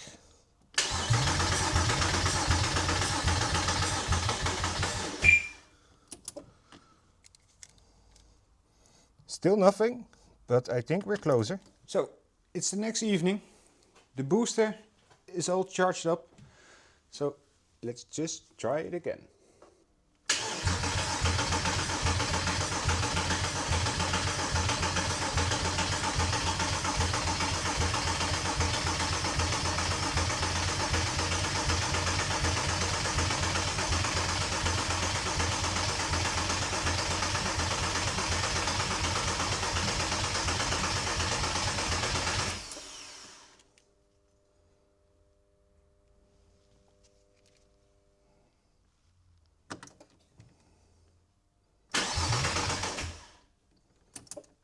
And the booster turned off again.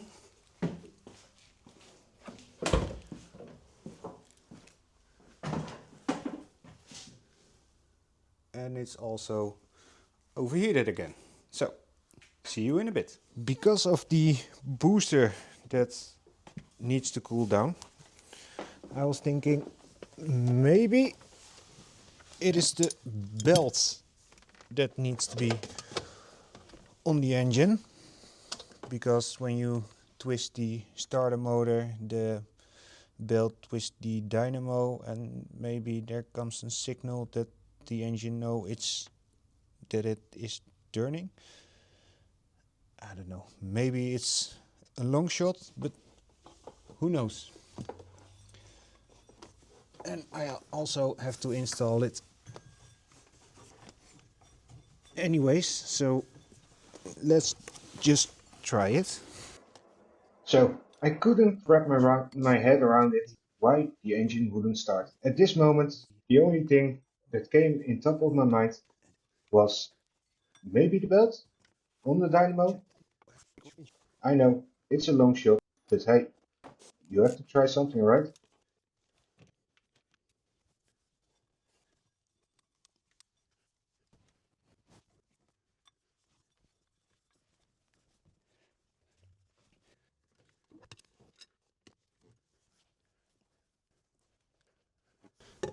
And that's on.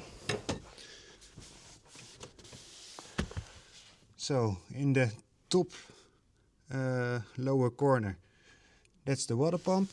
Then it goes up to the dynamo, onto a roller, into the,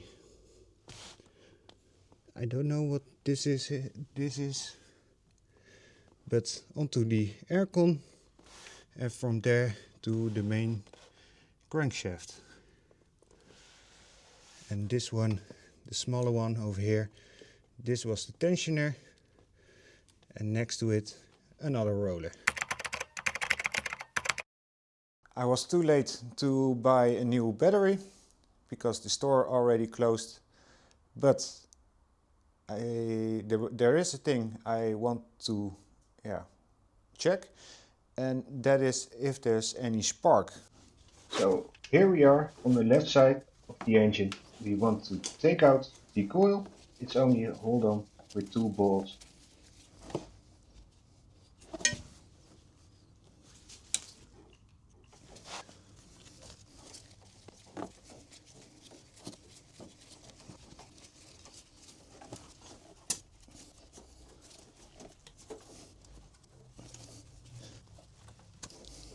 That's the coil out. Now we are going to take out the spark plug.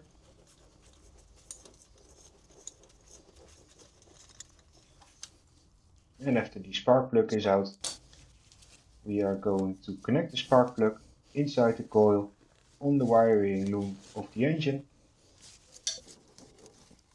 And after that, we can see if there's a spark. So I need your help, because you have to watch and tell me if there is any spark or not. Okay, spark or no spark?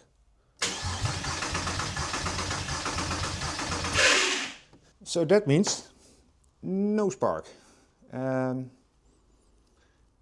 know the engine is getting fuel because I'm almost high from the fuel fumes that are inside here,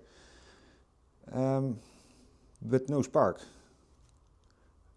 The funny thing is, it looks like there is some smoke coming out of the engine or out of the exhaust. So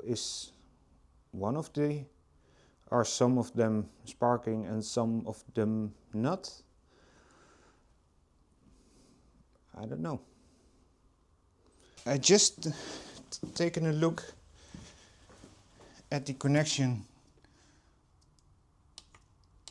from the wiring loom to that big black box on top of the spark plug, and it is a possibility I didn't put it right in the connection. So let's see, is it going to spark right now?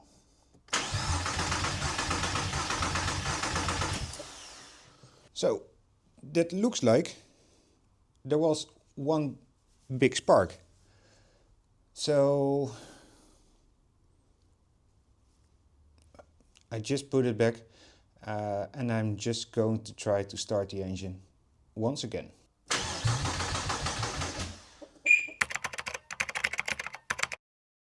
So I finally managed to buy a new battery. So, and before I can install this battery, we first have to take the old one out.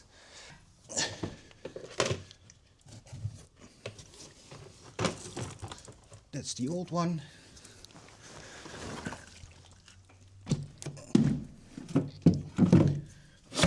And the new one.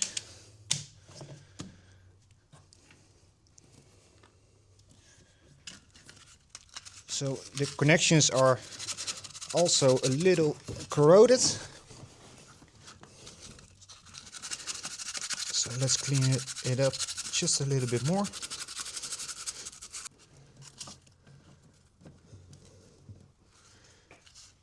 Yes, that's a nice fit.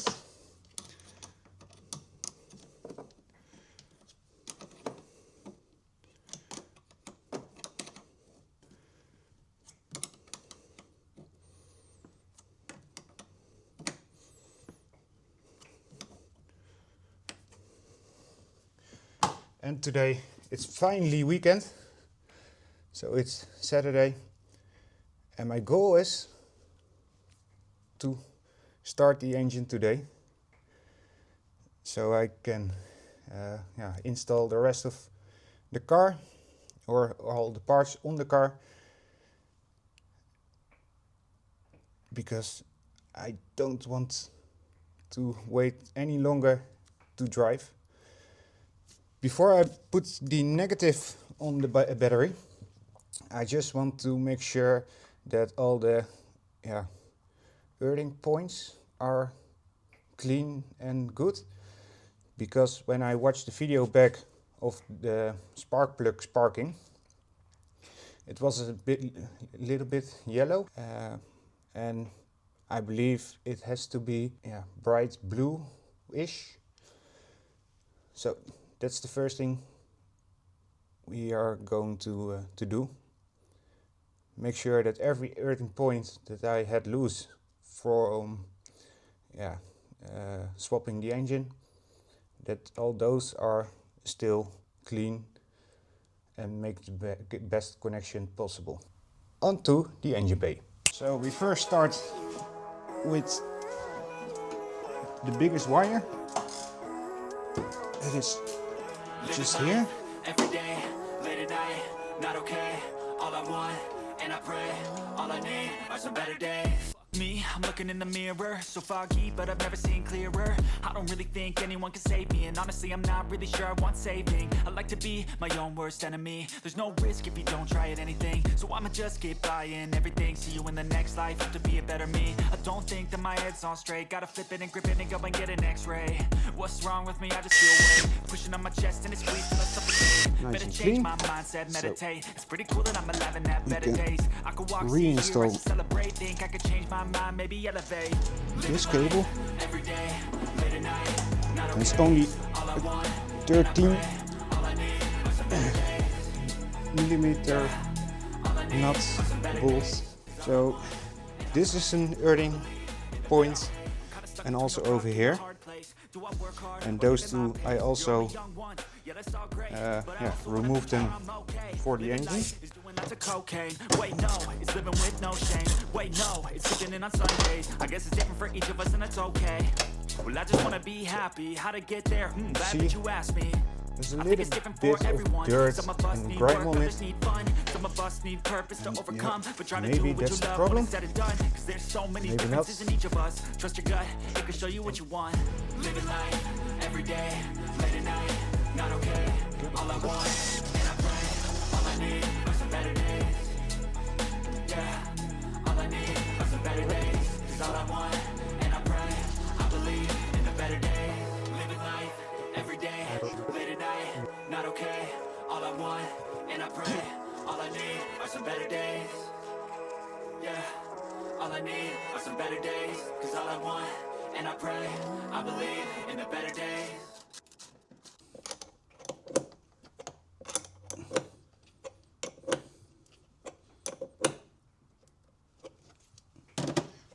and the whole car comes back to life. Fingers crossed, this time the car is going to start. Going back into the car, put the ignition on.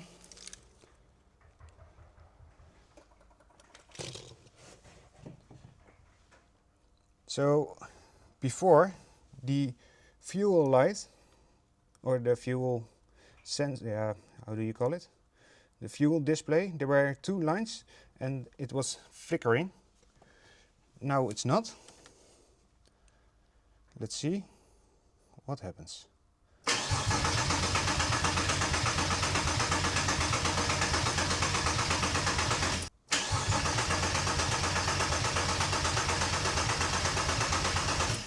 So the fuel display thing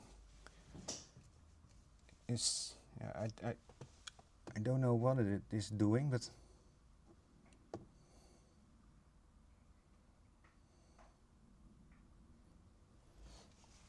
I think the car is not happy.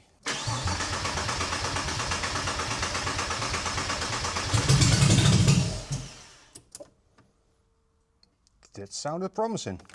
So, although it smells like there's a lot of fuel fumes from the engine, I just sprayed some brake cleaner in the air filter, and yeah, it looked like the engine wanted to start.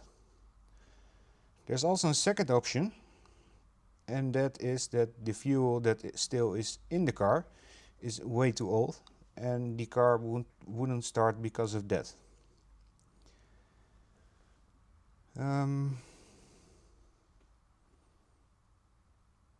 I'm just going to spray in some more air cleaner, and after that we will see what happens.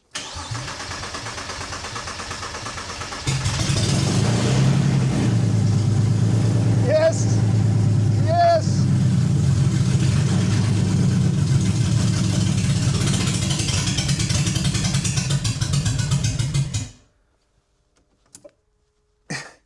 First start. Man, that felt good. Whew.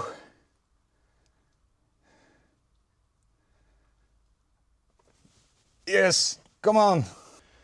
So for a little bit of fresh air, I just put the garage door a little bit open. Because yes, even from that little start, I feel a little bit lightheaded. Let's just try again, and let's see what happens. So at this point, I thought by myself, the fuel has to be inside the engine right now. But we will see that it's not the case. Okay. At least we know now that it's probably a fuel-related issue. At least I think. Yeah, I'm just going to check some things and I'll be right back to you. Okay, I think I found it. And it's a little bit strange, because why would somebody take the fuel pump relay out? I really don't know. But look, over there, right next to the big black relay, or I don't know what it is, there should be the fuel pump relay. And it's missing. But once again, luckily I have a parts car. Here it is. Now, let's put it in. I think it goes in like this.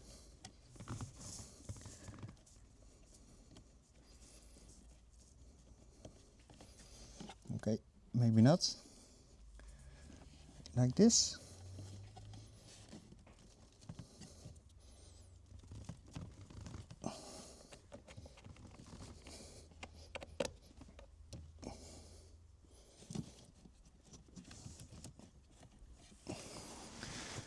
I think it's in. Let's see if we hear any noise now.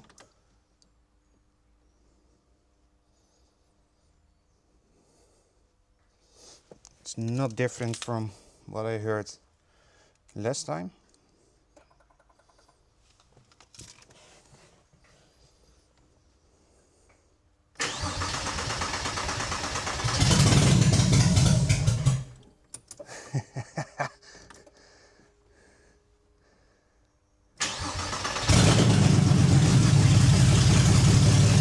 Yes!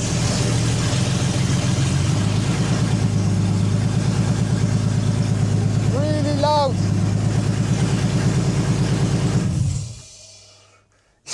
Yes! Yes, come on!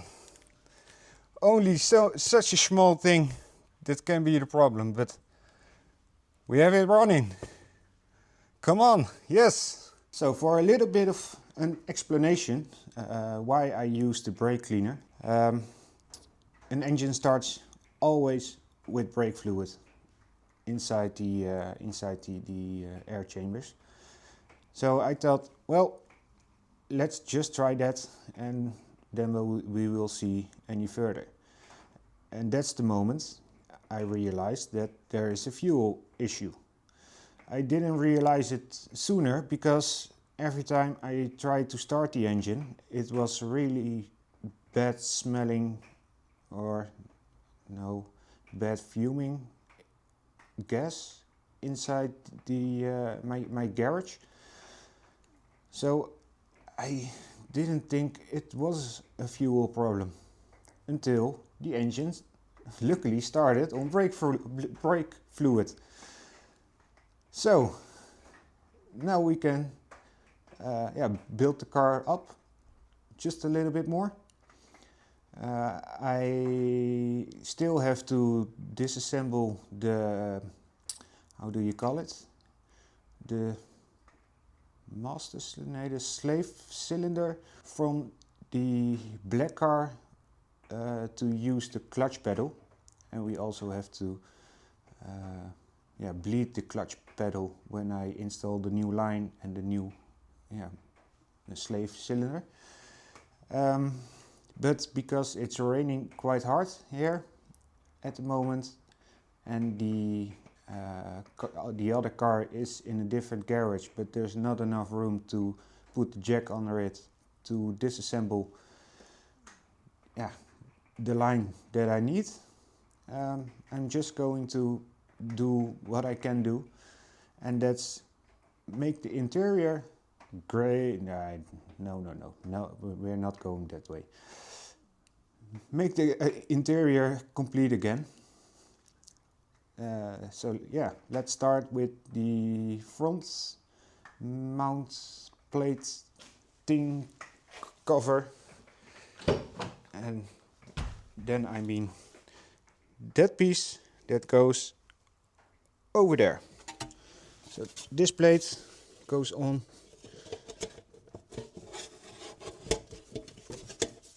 just like that.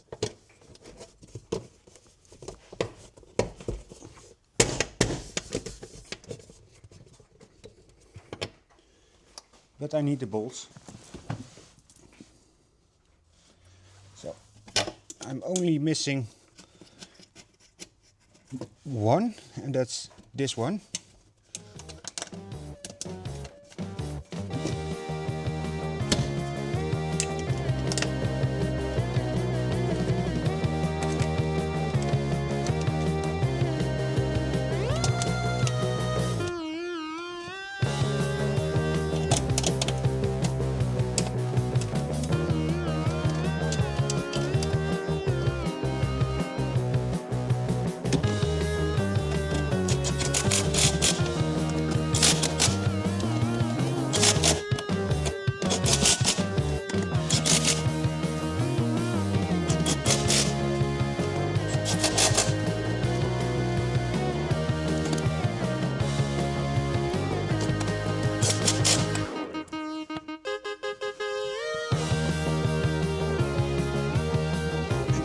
Anywhere. So let's grab another one.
just like that. So the next thing I want to do is check if I can reinstall the shifter cables, because when I taken these ones off, something broke off from one of the mounts, and yeah, I have a parts car, so I can get them off from the other one and try to reconnect it here. But I first want to see, if it's still good to use like this. So I'm not sure which one goes where, but this one is shorter than this one. So I think this one goes right here.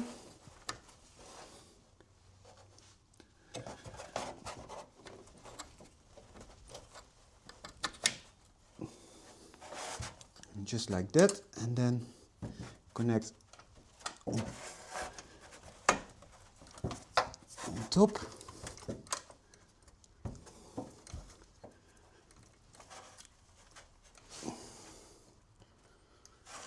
Like that, and then this one goes in. Ow.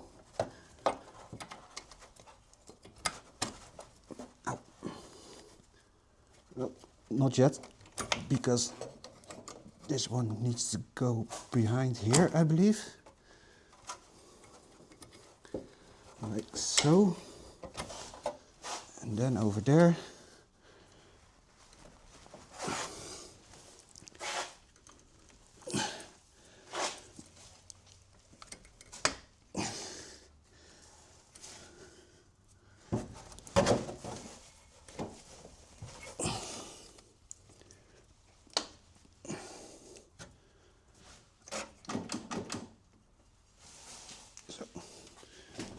Let's see what happens.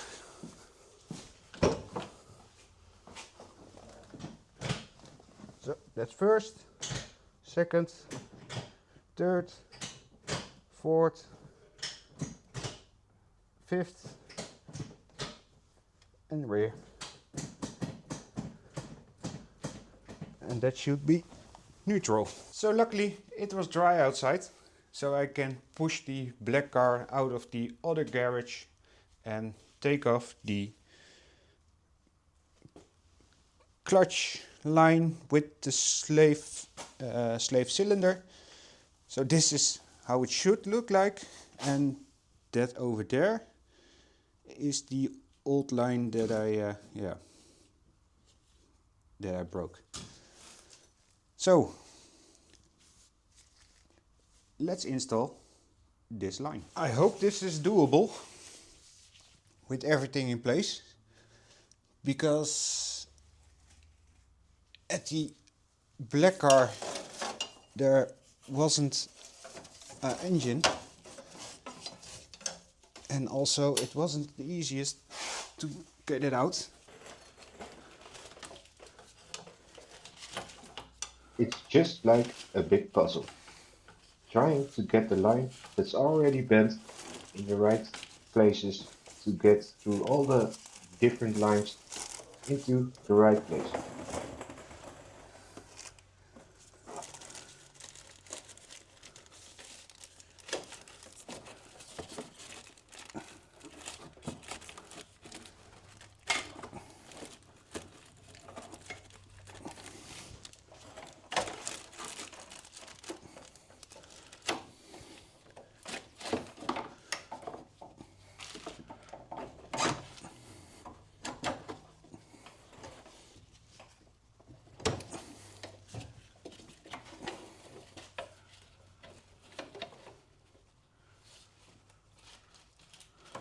Okay, that really went better than I expected would go.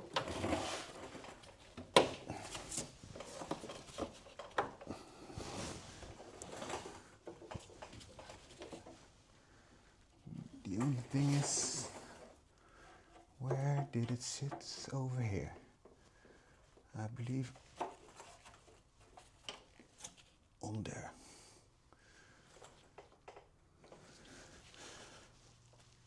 So the line is already in. It goes from here. Normally it's hold on right there, but yeah, there's nothing. Then it goes over there, it's holding on there, it's holding on that point, then on this point, and it connects right there.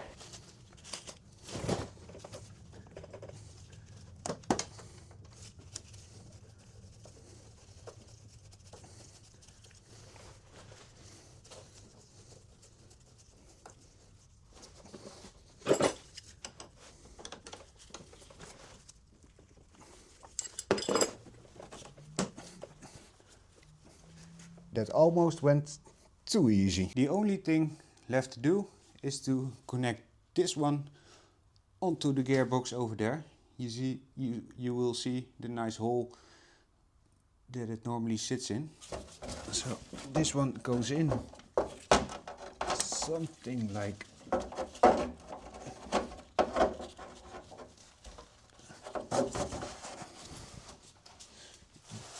that.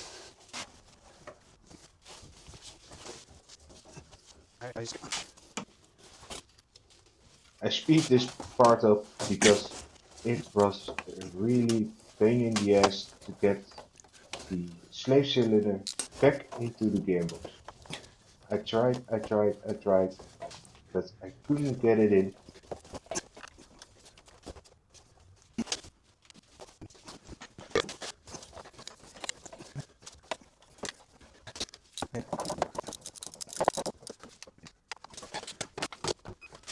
And finally, at last, I managed to get it in with some help from an interior clip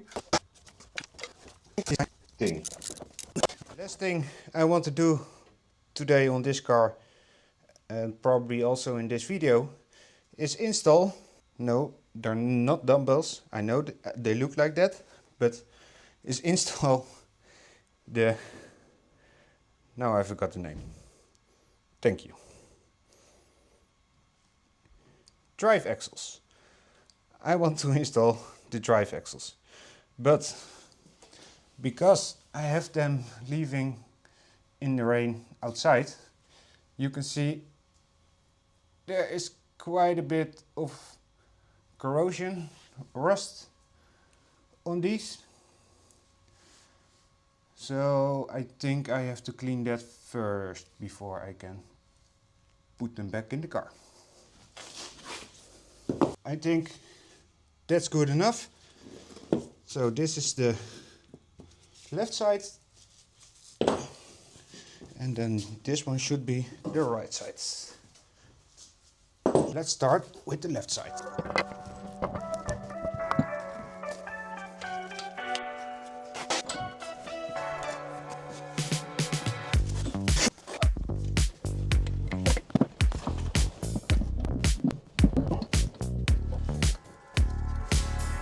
So I want to twist them in by hand.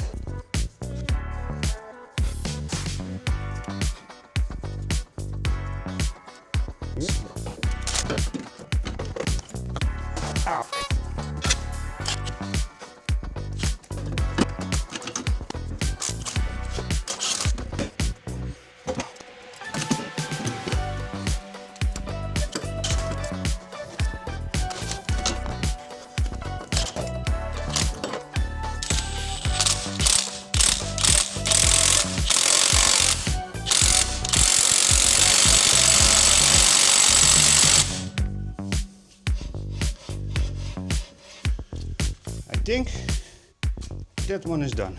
I bought a new tool. It's a vacuum filler. I will show you right now. Here is the contraption, coolant line to the vacuum filler, air line, and then we go to the coolant tank. But before I can fill the car up with coolant again, I have to install those two lines.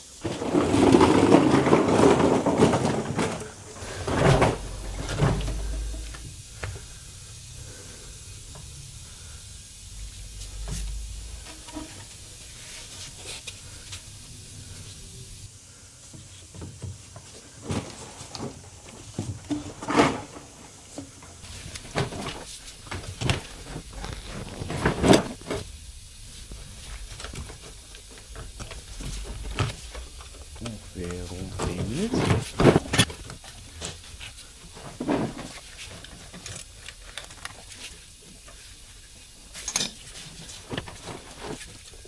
So you can see me here connecting the hard lines that are underneath the car to the engine block.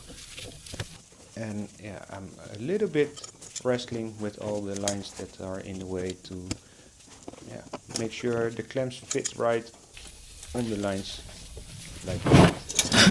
So you also see the small lines.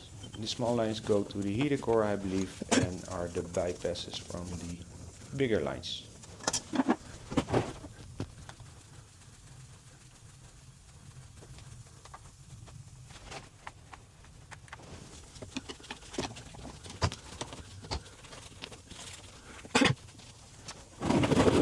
So I put the lines back, the compressor is back on, creating a vacuum when I open up the valves. First time I use this, so I don't know what is going to happen, but we'll see. If I open this valve, there should be, yes, the air comes from the hose on top and blows down to the bottom, and because of that there creates a vacuum in the system from the blue line back to the left side of this device. So that's what you're seeing now.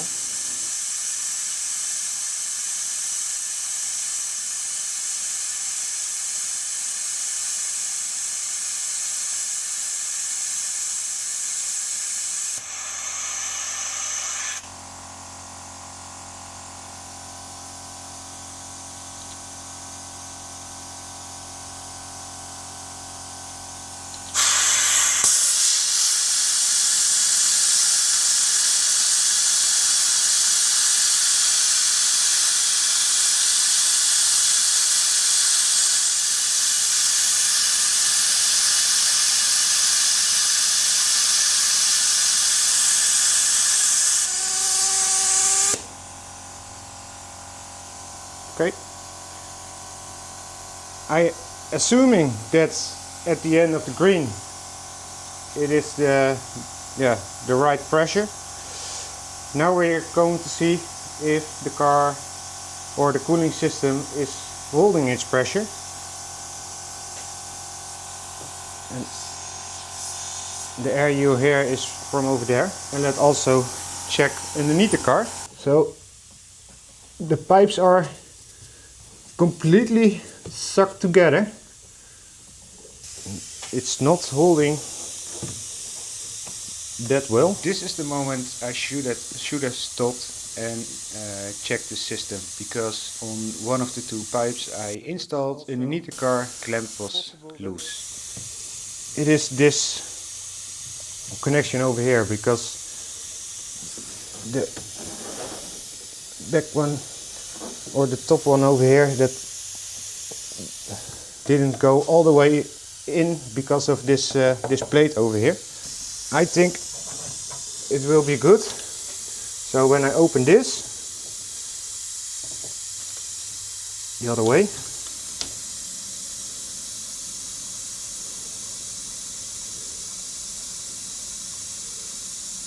the coolant is sucked into the system. But I have to keep a watch on the tank,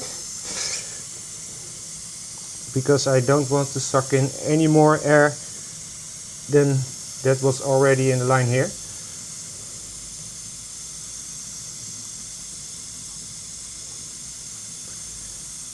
And I believe the auto parts store owner told me that there's 17.5 liters that goes into the system when it's completely empty.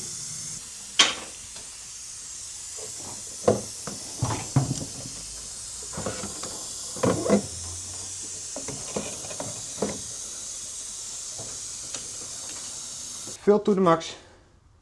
So now we are going to see if we let it run later in the video, if it's good enough or if we need to fill a little bit more. So this is the tool I just used for the vacuum filling, and it comes with all different sizes or for different cars. But now I also have a second new tool, and that is this one. And I already connected it to the brake booster over here, because we still have to let the air out of the slave cylinder from the clutch pedal. So that's what the job for now, or to do next.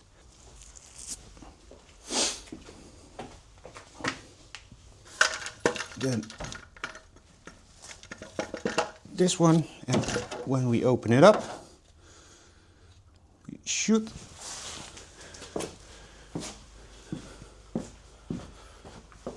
okay, so after trying to bleed the clutch pedal, it didn't work out all by myself like I thought it will be with the pump, but yeah, I will do that off camera when somebody is here to help me. But now let's start with reassembling everything on the rear underneath the car, and we start on the offside. I still have a lot of bolts still laying around, so let's put them back in and also tighten everything up.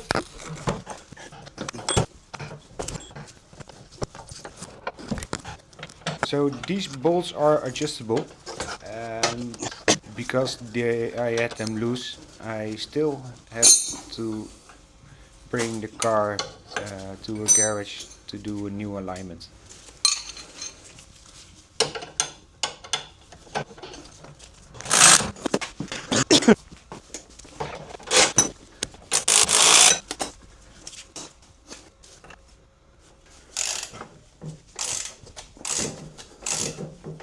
Luckily, it's tight. Now I will do the other side off camera because it's completely the same. Now it's time to put in the brace, and I do that by starting with try to put it in place and then put in one of the bolts. So this brace supports the axles on the rear and connects them, and then we go to the other side.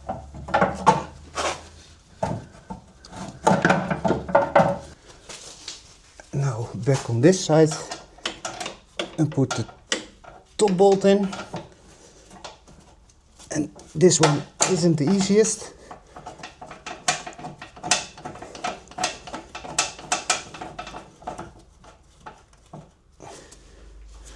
So on the other side I also put the two bolts in.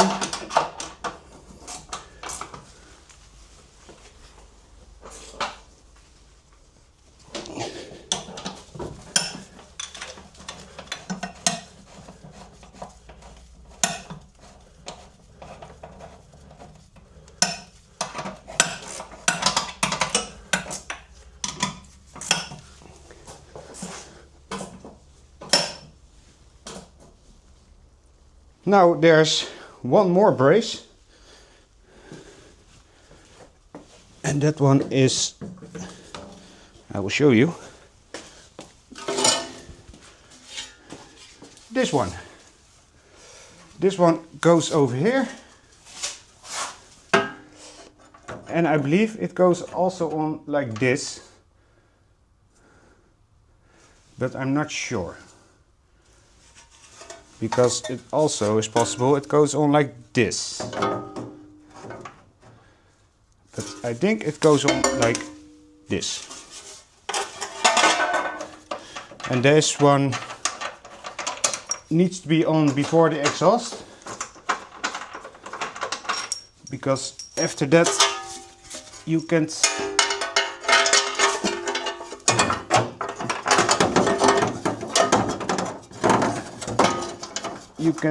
put it in place anymore.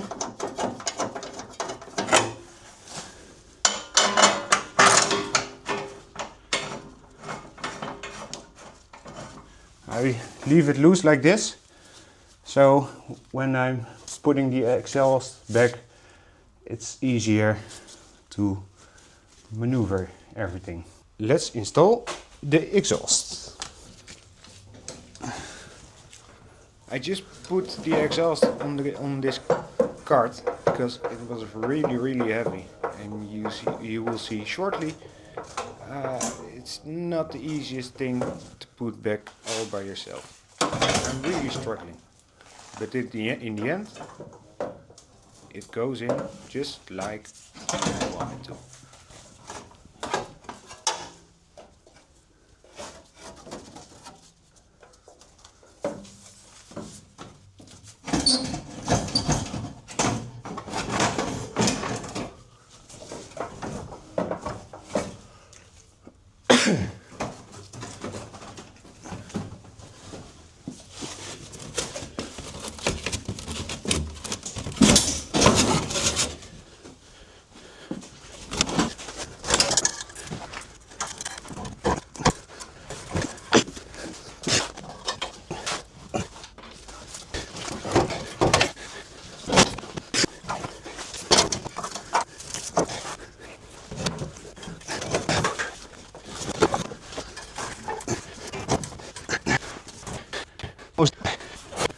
Yeah. Let's just put some nuts on the end of the struts, just to make sure that it doesn't go anywhere. And again, I'm completely out of breath.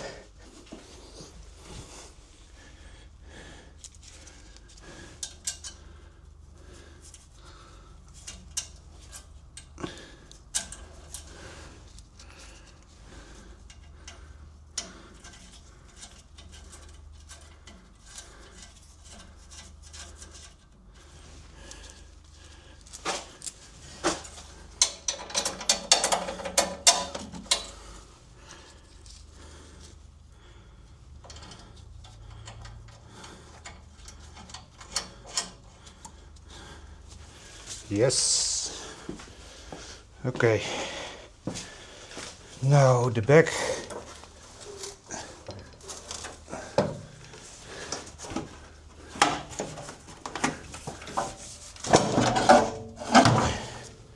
Just like that. That's what we want.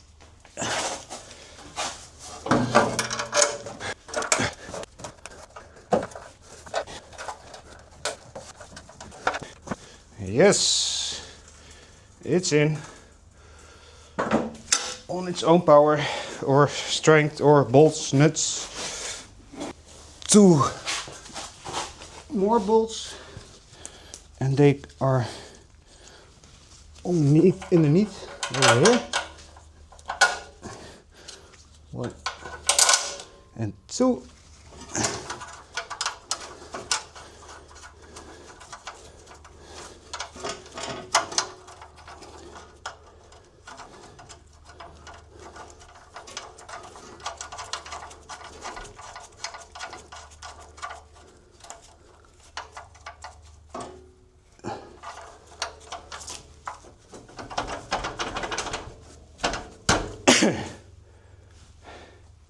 Yes. Only one thing left to do, and that is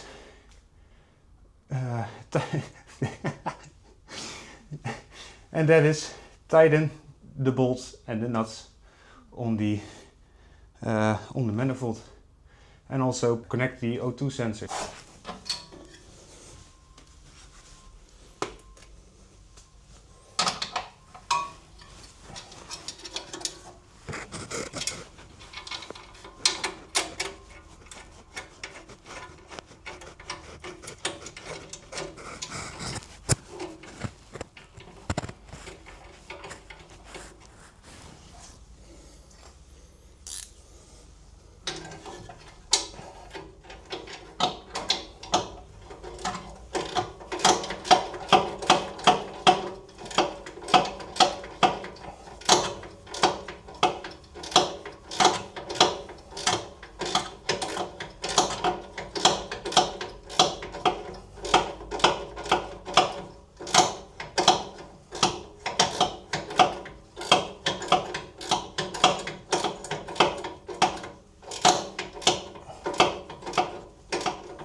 and that is the exhaust almost completely installed, because I hope you guys can see it. When you look in there, you see the black plug, and here is the cable for the O2 sensor.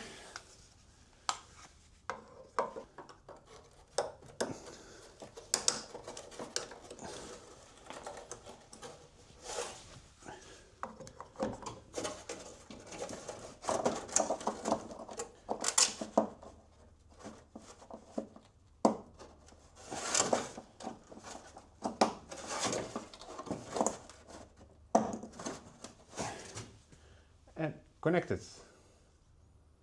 So now that the exhaust is on and the coolant is in and I reconnected the battery, we should run the engine on, let it warm up until the right temperature.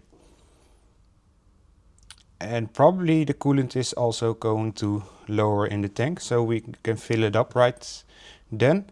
And also, off camera, I have filled up the steering fluid, because also the lines were disconnected underneath the car. It's a little bit full right now, but I think that the engine needs to run to bleed that system. Let's try, right? Yes.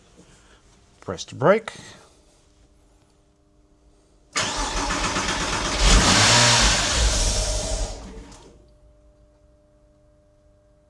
That didn't sound that nice. Let's try again.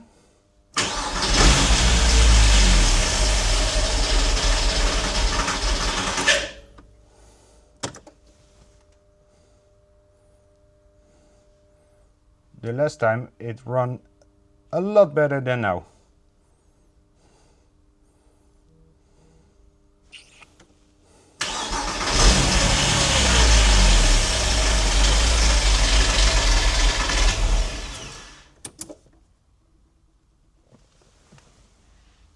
Let me check.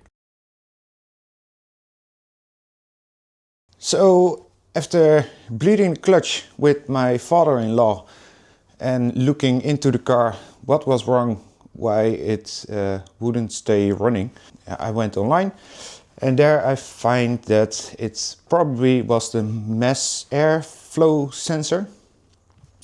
So I take a look and I will show you right now. And hopefully you guys can see it, because the connection over there was loose. And that's why it wouldn't run. Now I managed to put the pipe back on the mass airflow sensor, and after that the car ran perfectly again, even with all the O2 sensors in. But then the next problem came up, and that was the fuel line. So this fuel line I forgot to take off while I was lowering the old engine, and normally this piece sits right here, but yeah, it broke, or not broke, but there was a crack, and so there was leaking quite a bit of fuel, and I will show you where the fuel went. So the fuel leaked down from on this side of the engine block and leaked onto the exhaust. Luckily the exhaust was not that hot, so no problems over there. But now I need to fix that fuel line. So this piece is press fit in. I don't think I can put it in manually. So I'm going to the parts store shortly to ask them if they have a tool for this to put it in, because the fuel line is quite a hard line and I don't want to heat it up to make it fit, and in the worst case scenario I can take it from the old car and put it on this one. But because I'm going to the parts store, it's also a good moment to drain the oil, and I need that little copper washer for the drain plug.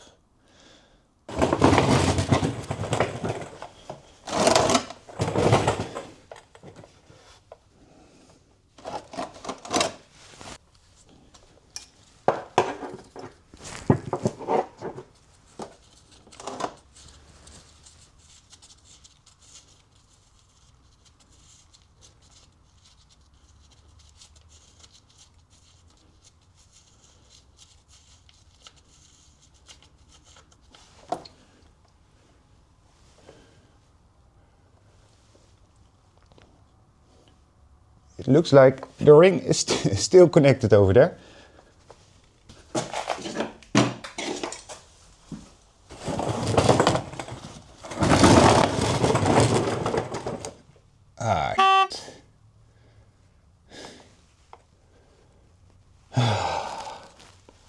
So I was grabbing my screwdriver to take the ring out, but it's already in the oil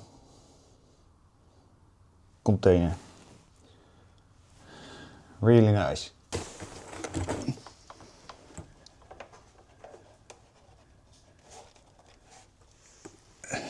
There it is.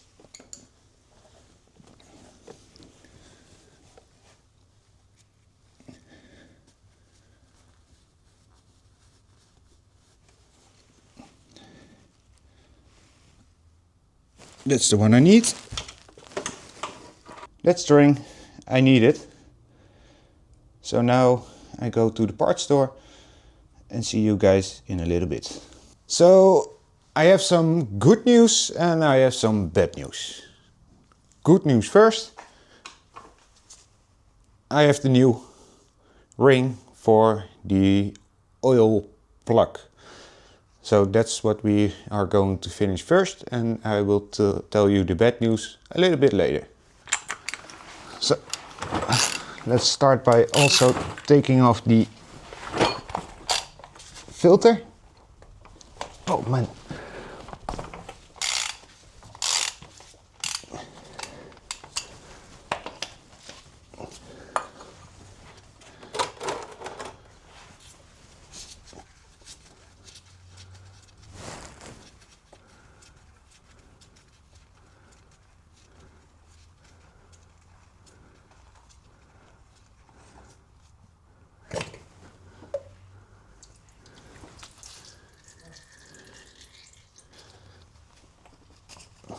Ring.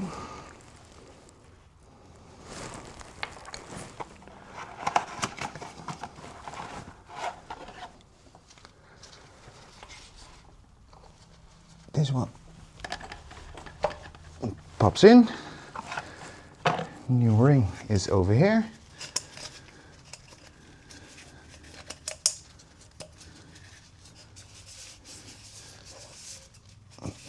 Make sure it's covered in oil.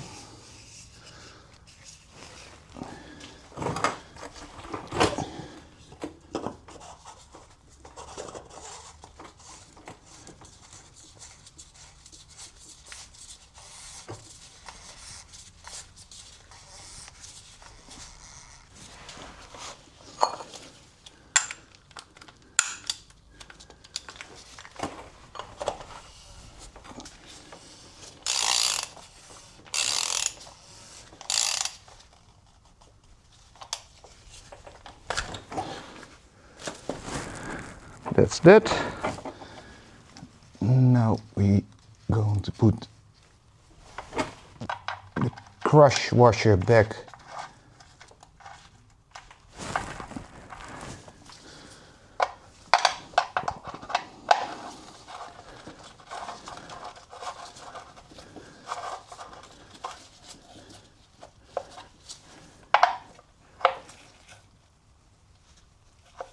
Just like that. That should be it. And now we only have to fill it with some new oil.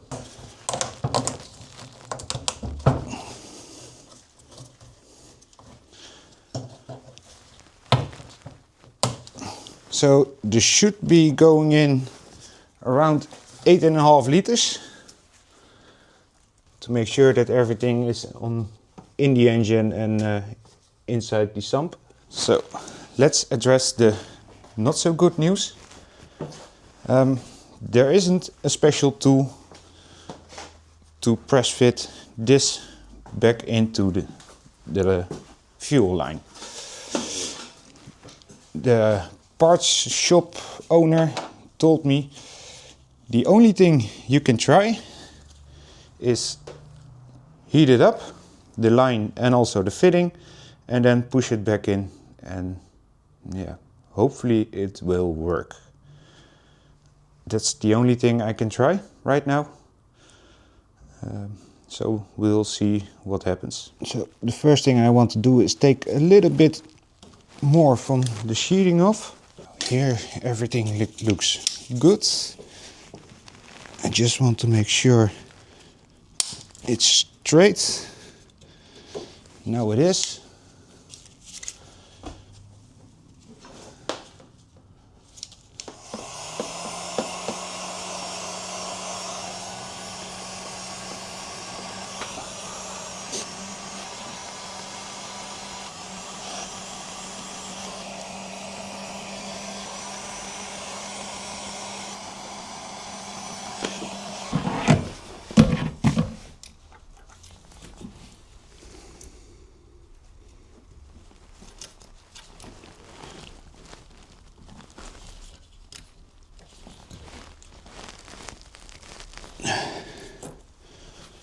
Okay, well,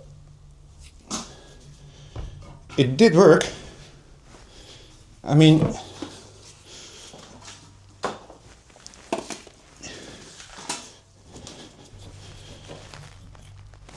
it is completely in. But the question now is it in enough? So I will let it cool down for a minute, and then we'll reinstall it and see what's going to happen.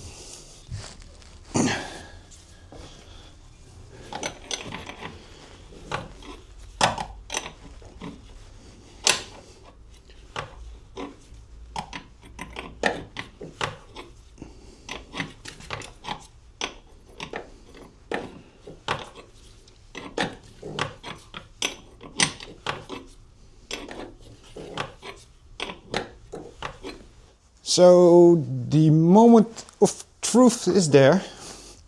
I just put a camera over here that is directly on the fuel line, and yeah, we're going to see if my fix is working or not.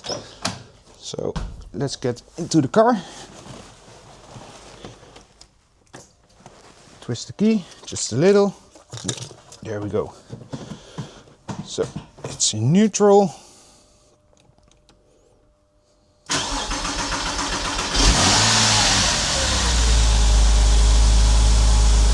And it runs again. But I'm also going to turn it off directly because I want to check if there's any fuel leaking or not.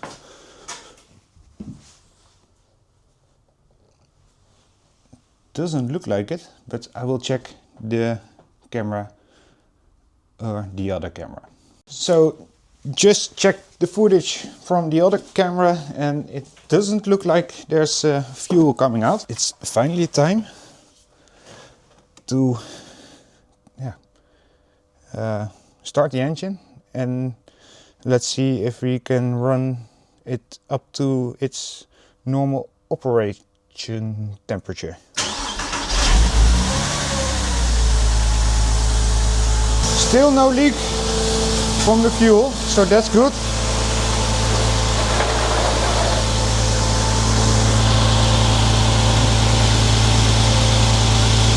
Underneath the car, also everything looks good. This is condensation. The smoke is some old oil that is coming off.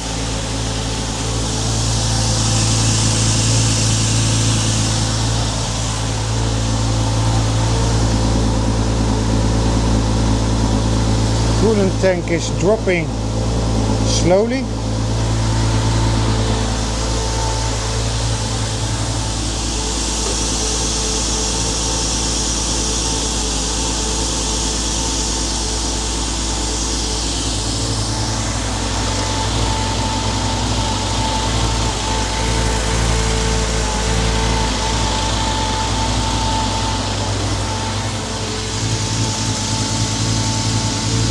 It's looking good.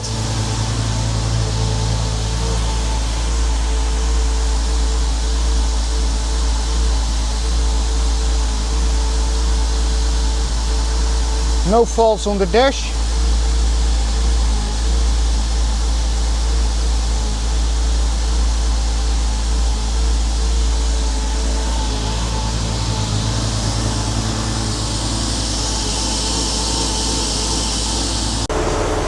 So, after the first try, I decided to bleed the system again, and now it's on the right temperature. So, the coolant fans are on, both on the front.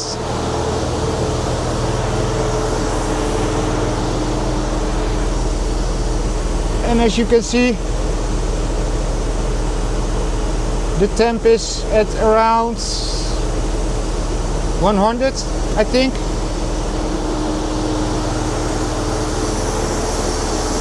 Engine still doing well.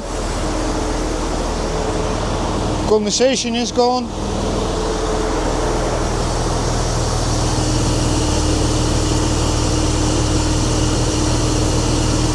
Fuel line is still good. I think we're there. I just let it run for a couple of minutes longer to see if the temp stays that good.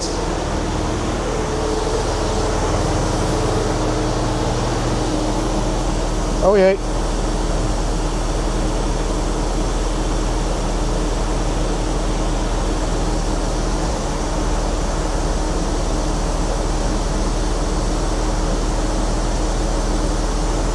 That looks like it's a little bit too hot right now. So let me turn off the car and let it cool down for a minute. So I run it again for a couple of minutes after some squeezing in the flexible lines, pipes, and now it looks like it's holding its temp at the right temperature. So really stoked about that. I had it running for about 5 minutes now. It looks good. Both of the ventilators are on at front. I think that's it. The only problem I still have is that the heating inside is still cold, so I think that there's still some air in the system from the heater core, but maybe that goes out while driving. So now we go to the back and finish the car. So here I am trying to install this sway bar, but yeah, I couldn't get one of the bolts in on the right side, so I've taken it completely off and tried it again, and as you can see right now it's going pretty well and almost there. So after the sway bar I thought, well, let's put these struts on. They also support the axle from the axle support itself to the body of the car.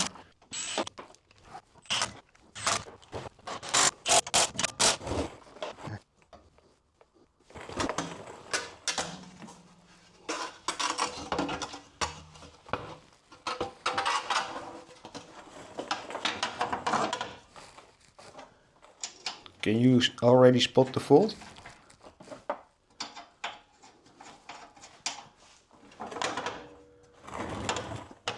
Oh shit.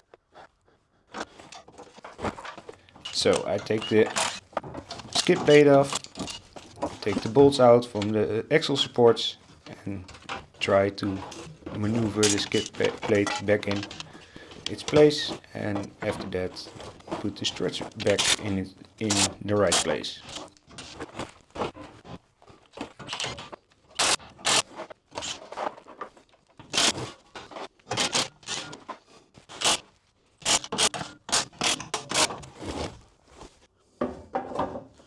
And here you can see me putting in the bumper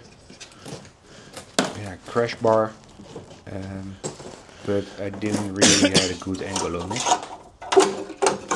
So now it's time for the bumper itself.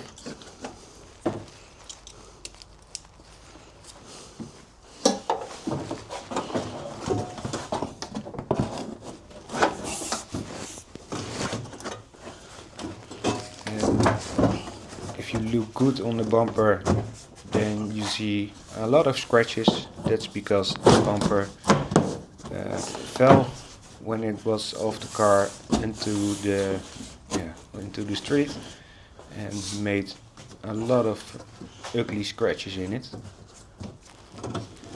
But the bumper is only held on with 3 screws at the top, 2 in every corner in the wheel well, and then I believe 5 screws underneath the car.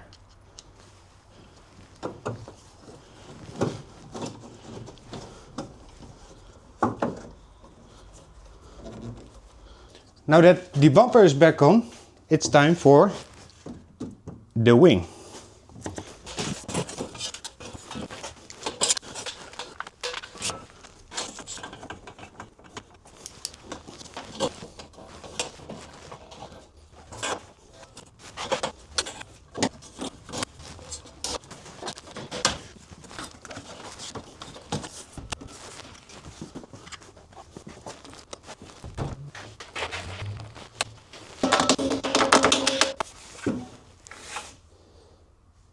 And finally, the rear lights.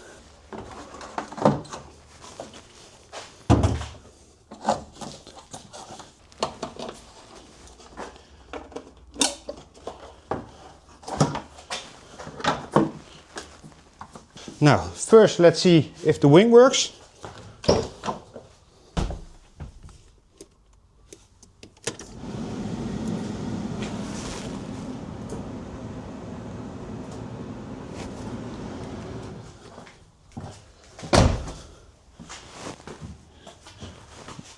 Yes. Almost the whole car is back together. It's off the jacks, on the floor again. The rear engine compartment, I will leave it like this because I want to check the fuel line still. But it's time for the first drive in my Porsche 986 Boxster. I'm pretty happy right now. So it's currently dark outside, but I didn't want to wait to ride the first couple of meters. And right off the bat, the clutch isn't fully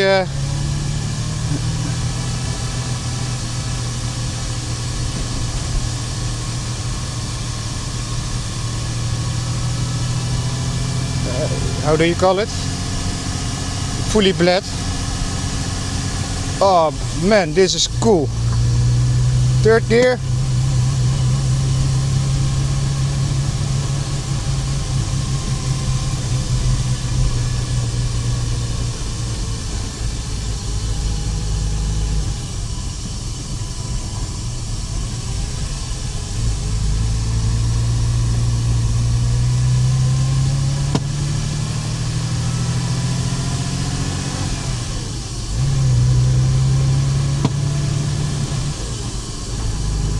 Fourth gear.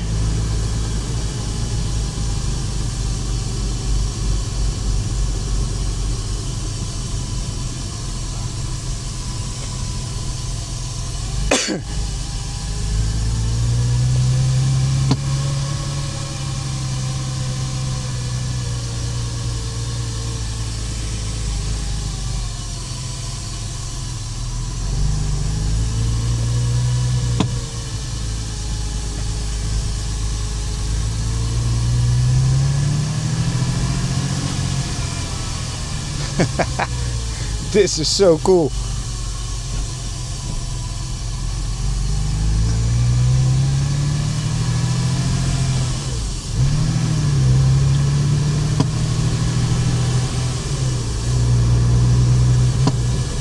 First time riding a real Porsche.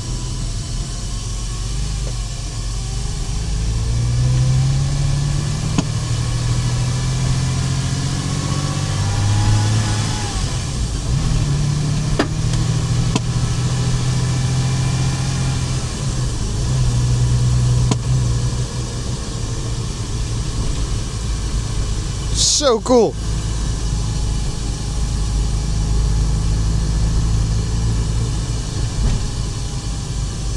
So here we go, the third test drive from my Porsche Boxster that I rebuilt myself.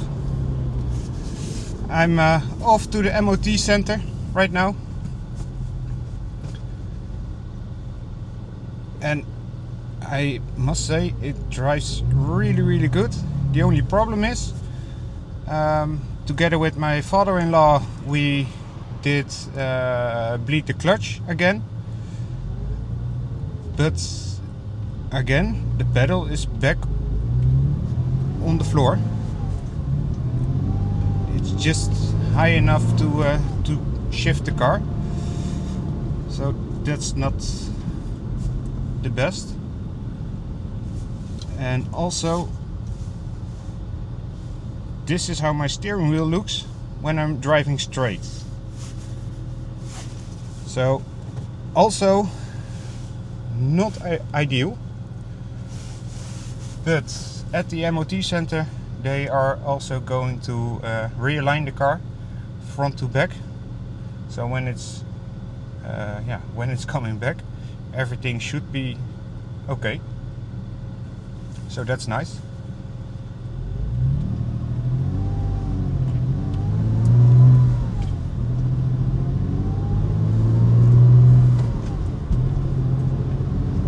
Oh man, it drives so good. Even with the crooked steering wheel and the clutch that doesn't work as it should, it still drives really good. There's still a check engine light, but I don't have the scan tool to look what it is, so they will see at the MOT center what that is, what that's about, I hope. It is an evening right now. So I already hear the questions. Why are you driving to the MOT center at evening? Well, I have to work tomorrow. So I'm going to drop it off right now. Put the keys inside the mailbox. 5th gear. Nice. And then they will check the car tomorrow. And they will, they are going to give me a call if it's ready or not. Here I come, you can hide. Oh man, so stoked to drive this car.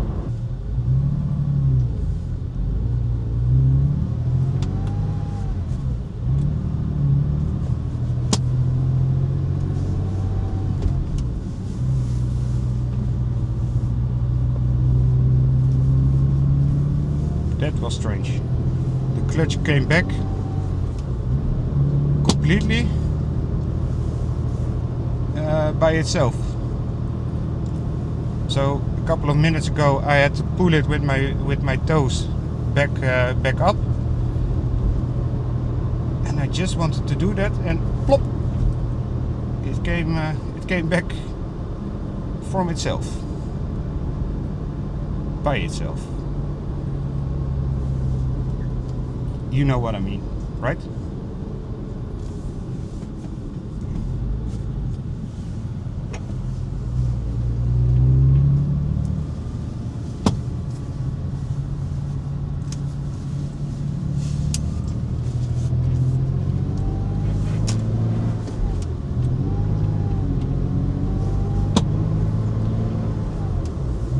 One of the things that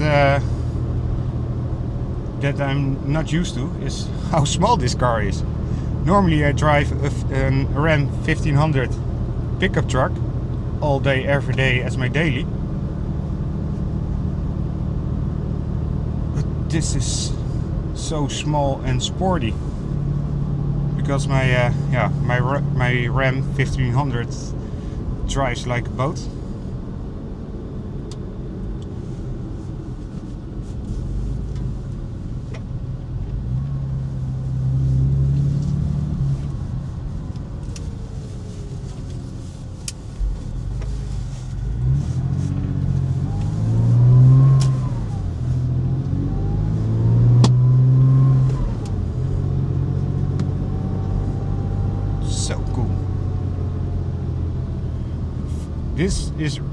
This really is the first proper test drive.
I had to do it.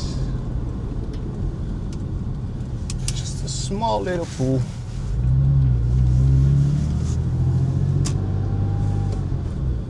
To see how it drives. So, we're almost there. See you in a bit. As you can see, the car is back from MOT and it passed first try. So really glad about that. There is still one minor big fault, and that is that the clutch was, I had to bleed the clutch together with my father-in-law, and yeah, it was on the ground again. So the MOT center or the garage called me and said, I can't do the MOT because the clutch isn't working. So I asked them, well, can you fix it for me? Because I already tried and it really didn't hold the pressure that it needed to. And so they did. And the next day when I picked it up, the clutch was better, but not fully functioning. So when you press the clutch a couple of times, then it's usable, but yeah, it's not really drivable, I would say. So I had to order the parts for that. I ordered a new cylinder to see if that's the problem, but it just didn't turn up yet. But yeah, we can finish the car, and that's what we are going to do now. So my idea is to finish the trunk first, and after that we are going to the front of the car.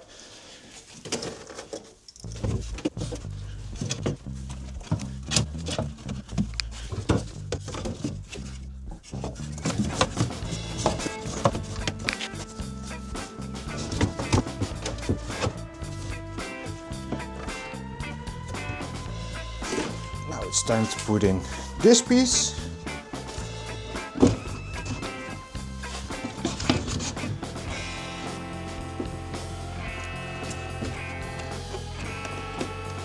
Nice.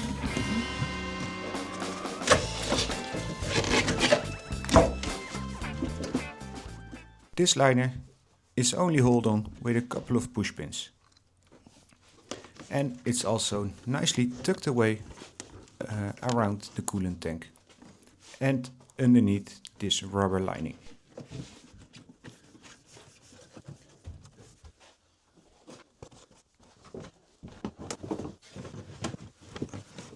As you can see, I'm a little bit struggling to get it in the right place, because it looks like fabric, but it was pretty hard.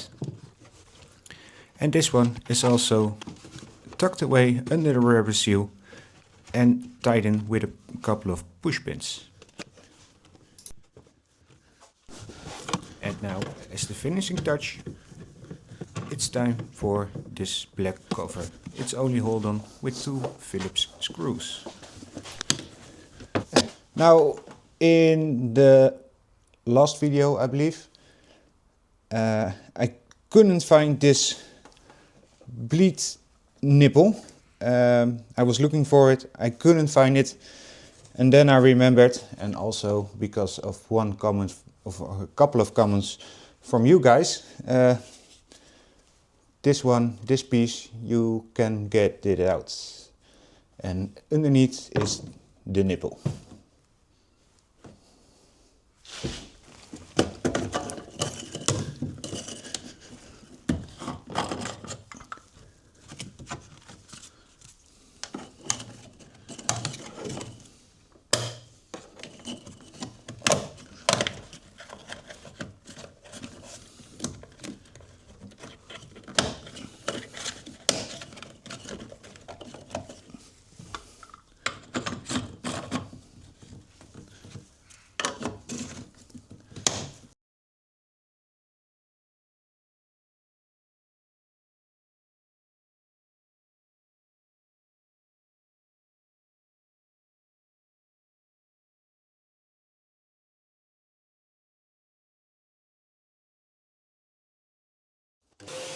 So this piece goes on top of the engine cover inside the car, and yes, I was having a little bit of fun with this piece.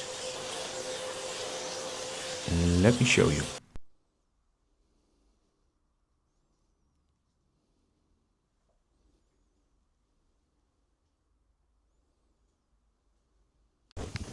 Now this piece was quite easy to install. You just smack it in place and tighten the 2 plastic twist caps, and it's all said and done.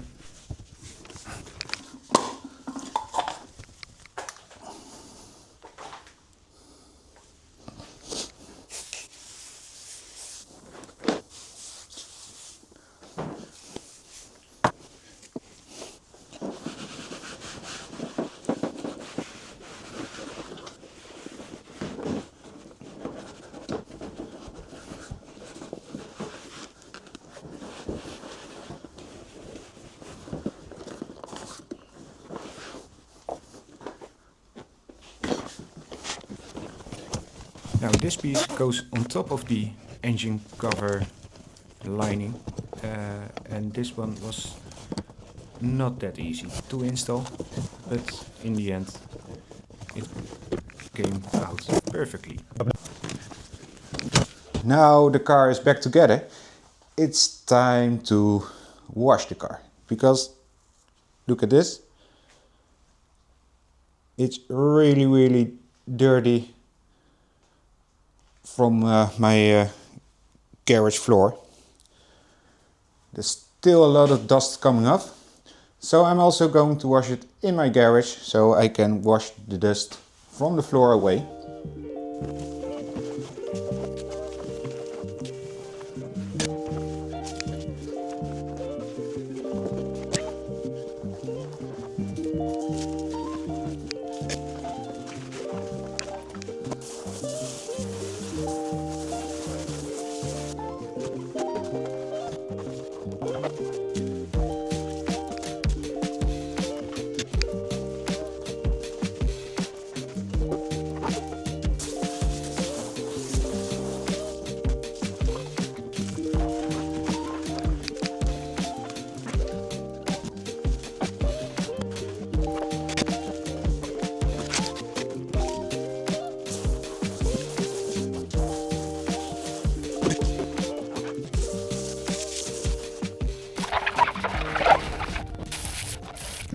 So now that the car is clean, now that the car is clean, there's still something I want to do, and that's the last thing for this video, and that is put this Porsche dealer number plate holder on.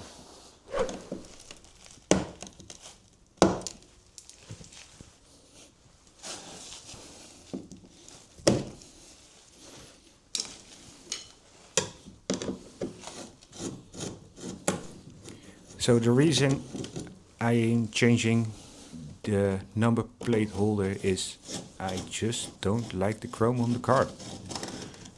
And a real Porsche dealership number plate holder looks much better.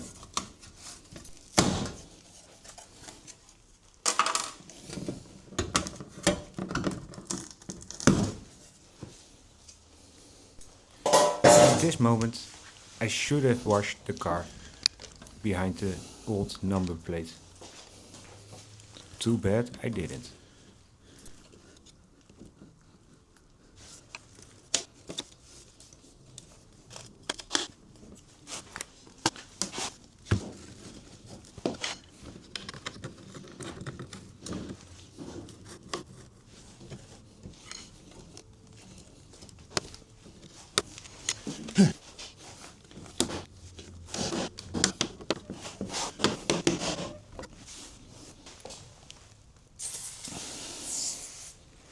It would have been much easier if I did it when the number plate was off, right?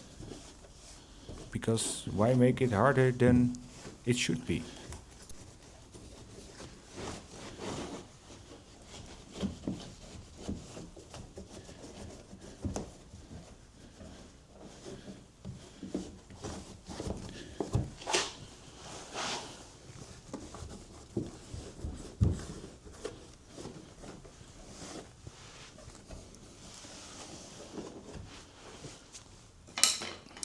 That was it, you guys. The car is clean from the outside. I still have to do the inside, but I don't have any leather products, so I am going to order that. And then it's waiting on the slave cylinder from the clutch pedal assembly thing on the gearbox. So when that's in, we are going to pick up the video from there. Thank you so much for watching, and I will see you in the next video. Bye!